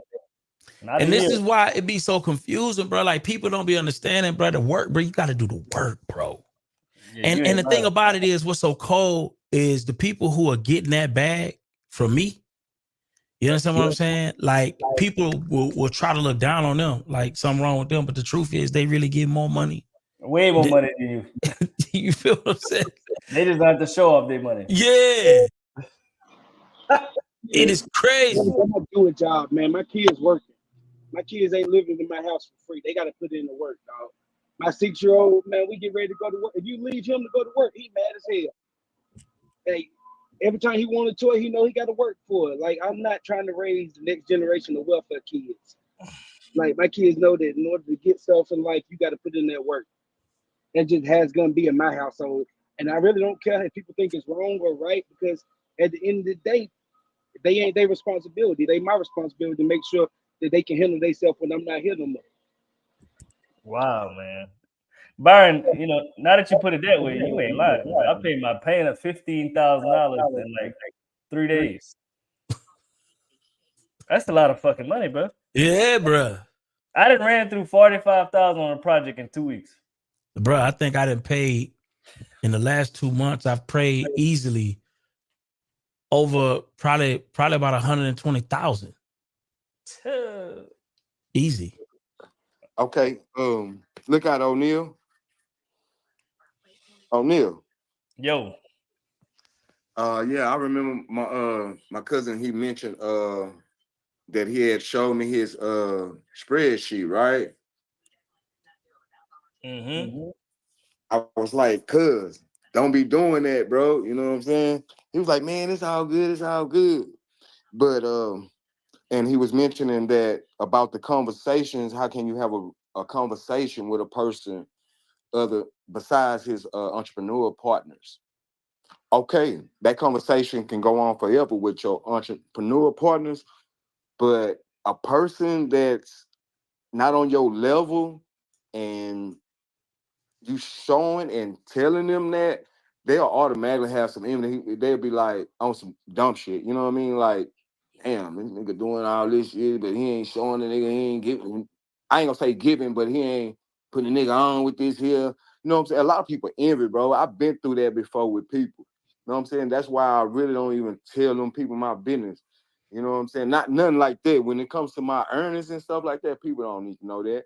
You know what I'm saying? But he was saying that it's cool share with your entrepreneur partner because they on your level. Not nobody beneath you because they gonna feel like you trying to be better than them. You understand what I'm saying? Yeah. And then on the other side, I need that knowledge though. On the other side, that's how you know they deserve that shit. Or nigga, you owe me that. I don't owe shit. That's the problem. Like a lot of people like, bro, you got all this shit, you ain't gonna give me nothing. A lot of that too, though, is the cage, right? Whether you're in a cage or in a circle of growth, right? So one thing I realized, right, Kivo, to what you just said, is that what I realized being around entrepreneurs, they don't typically have as much of a scarcity mindset, right? So that first of all, entrepreneurs, right? And I first realized this when I started even working as a travel nurse instead of just a regular nurse. Travel nurses share how much money they make. If you work with nurses that work on the floor, they never tell you how much money they make. Most employees will never tell you how much money they make because they fear that like it creates tension, right? But when you're around travel nurses tend to have more of an entrepreneurial mindset. They like, I ain't trying to just work for one company. I want to be able to sell my skills to the highest bidder. So that mindset alone is typically, they just see money different. They want to learn how to grow their bag. So they share what they make. And then when you get around entrepreneurs that make millions of dollars, they gonna share that shit. They be excited to share because they want you to share, because what you may share a little small gem that can help them make another million next year. Right. So it's different. That's why in this community, I can literally show, bro, I ain't gonna lie to you. I made a lot of money this month. Right. But I can show that to this community and I'm gonna get people gonna respect it. They're gonna appreciate it. They're gonna love it. It's gonna encourage them. I can show those same receipts to another community and they'll hate me for it. You know what I'm saying? So it's about knowing your circle of influence and changing that circle of influence to where you lose the scarcity mindset and gain what is it called? Oh, I'm tripping. What? The abundance mindset. Abundance. You feel me? Because I know that what I eat ain't taken from nobody else. Most entrepreneurs know that what I eat ain't taken from nobody else. Matter of fact, it's probably adding to our overall value as a society and as a community. But if you're around people with a scarcity mindset, right, they're going to always think that what you have is somehow taking away from them in this weird way. But it's just a mindset shift. I think because you got it and they don't. You know, it just people just envy for that reason. You know, you got some that they need or they want, and they tend to gravitate to envy. You understand what I'm saying? So, like I said, I've been through stuff like that. They got two ways to look at it though. Like, if they have what you want, you just gotta ask them how you did it. Ask them how they do it, and then go put in the work instead of be like, man, ain't no way that's possible for me. It is possible for you. You just got to take it serious and put the work in. Yeah. A lot of people don't want to do that. I think you froze, man. When I start to see it. Oh, can you hear me now? Yeah. Yeah, you got running back. Yeah. I said I need to see y'all wins because I don't know it's possible. Like, I'm used to seeing paycheck money growing up. Like, I don't know that I can make $60,000, $70,000 a month, $100,000 a month until I see y'all making it. And then when y'all transparent and y'all show me what y'all put into it, that's even more because now I know what I got to spend to get there or what I got to put in to get there. I can't expect to make $100,000 a month and I'm only spending out $1,000 in marketing. Facts. Yeah, you ain't lying. You ain't lying, bro. Yeah, man. But it was a good conversation, man. We gotta do these more. Yeah, it's good stuff. If y'all enjoyed today's conversation, how about y'all hit the like button? Yeah. Hit the subscribe button. If y'all enjoyed see, today we did something different. We did the vertical situation and we did the horizontal. If y'all like either one, just hit the like button. Ooh. You know, share it out. And I had fun, man. We'll be back on Thursday. What's going on, Don? Don pull up late to the party. Yeah, what's going on, Don? Listen, man. I just want to say one thing. I don't have time to focus on what I don't want. Ooh. Focus on what I do want. Ooh. Even drop a bar, bro. No time to focus on what I don't want. Focus on what I do want. But you know what? It's easy to focus on what you don't want. It's distracting. Because it's familiar to focus on what you don't want. It's comfortable. Most people just live their whole life focusing on what they don't want. Yep. Instead of focusing on what is possible for them and what they do want. My Jesus. And they're wondering why I keep getting what I don't want. Oh! Yo! Wait a minute. Man. Wait. Don turned the whole deacon real quick. Yo, listen. I ain't gonna lie to you, Don. You just shook my spirit and you just changed my perspective. Because you know what's crazy? Yesterday, right? I was before I did my little meditation. I do my little meditation. I was thinking about a lot of the things that I want to, because I'm doing some reassessment of my life in general, like of my time. I'm doing a time reassessment. And I found myself looking at all of the things that I don't want, right? And that helped me today. I just want to put that out there. That helped me. I got to focus more of my energy on what I do want instead of what I don't want. That's big right there. Exactly. Because I've been doing that too. The last probably month, changing some stuff up, man. You got to focus on the positive, get the negative out, and just keep it pushing. Keep it pushing. Yeah. Remember when you were trying to learn how to ride a bike? And that telephone pole, and you kept, I don't want to hit the telephone pole, and guess what? Hit the telephone pole. There you go. That's what it's about. Man, we appreciate that, bro. That's a gem, bro. We got to clip this up, man. Yeah, man.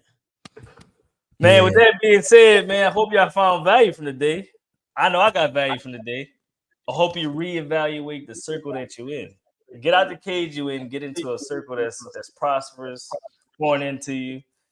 Positive vibes, talking about some money, talking about a better relationships, family, faith, kids. Once you start doing that, you see your life start getting better too.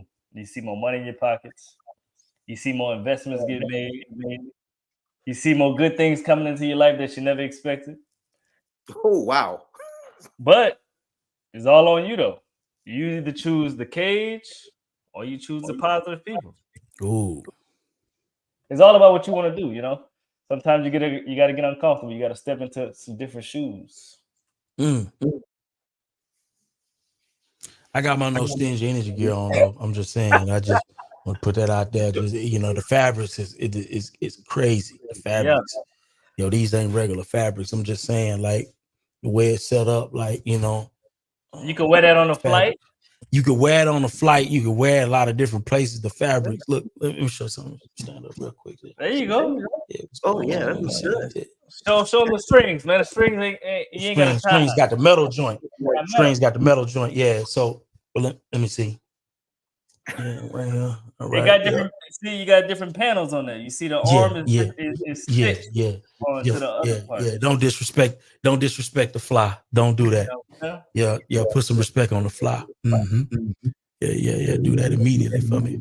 So where do I get mine? I gotta get mine now. We got them on that site coming soon. Yeah, we got to redo our inventory. We're going to put it up, man. Y'all can order some, man. Absolutely. If you ever get invited to a Netflix and chill, put your no stingy energy on, man. Just keep it on. You ain't got to take it off. Yeah, no doubt.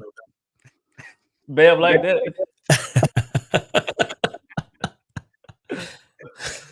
Man, with that being said, man, we out, man. Y'all have a good day. Make sure y'all go to ice10k.com. Holla at Don. He trying to eliminate all your debt within 7 years. Pay it off responsibly.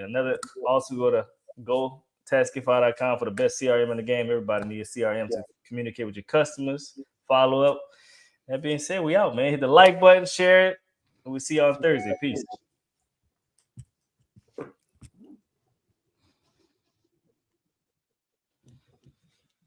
Hey, what's up, everybody? A lot of people struggle in their business when it comes to real estate or just any business. Hey, what's up, everybody? A lot of people struggle in their business when it comes to real estate or just any business in general. Reason being because they probably using a pen pad. You gotta treat your business like a business. Make sure you check. You gotta realize you gotta treat your business like a business. CRM. Make sure you check out Taskify CRM and Drips campaign. CRM system. Email. You can actually sign contracts and Drips campaign. Email. You can actually sign contracts CRM with you want to check out the CRM that I use right now. CRM. If you want to check out that QR code CRM that I use right now, it'll show you. Make sure you check out that QR code. Scan it with your phone. If you want to take your business to the next level, check out Taskify CRM. If you want to take your business to the next level, check out Taskify CRM.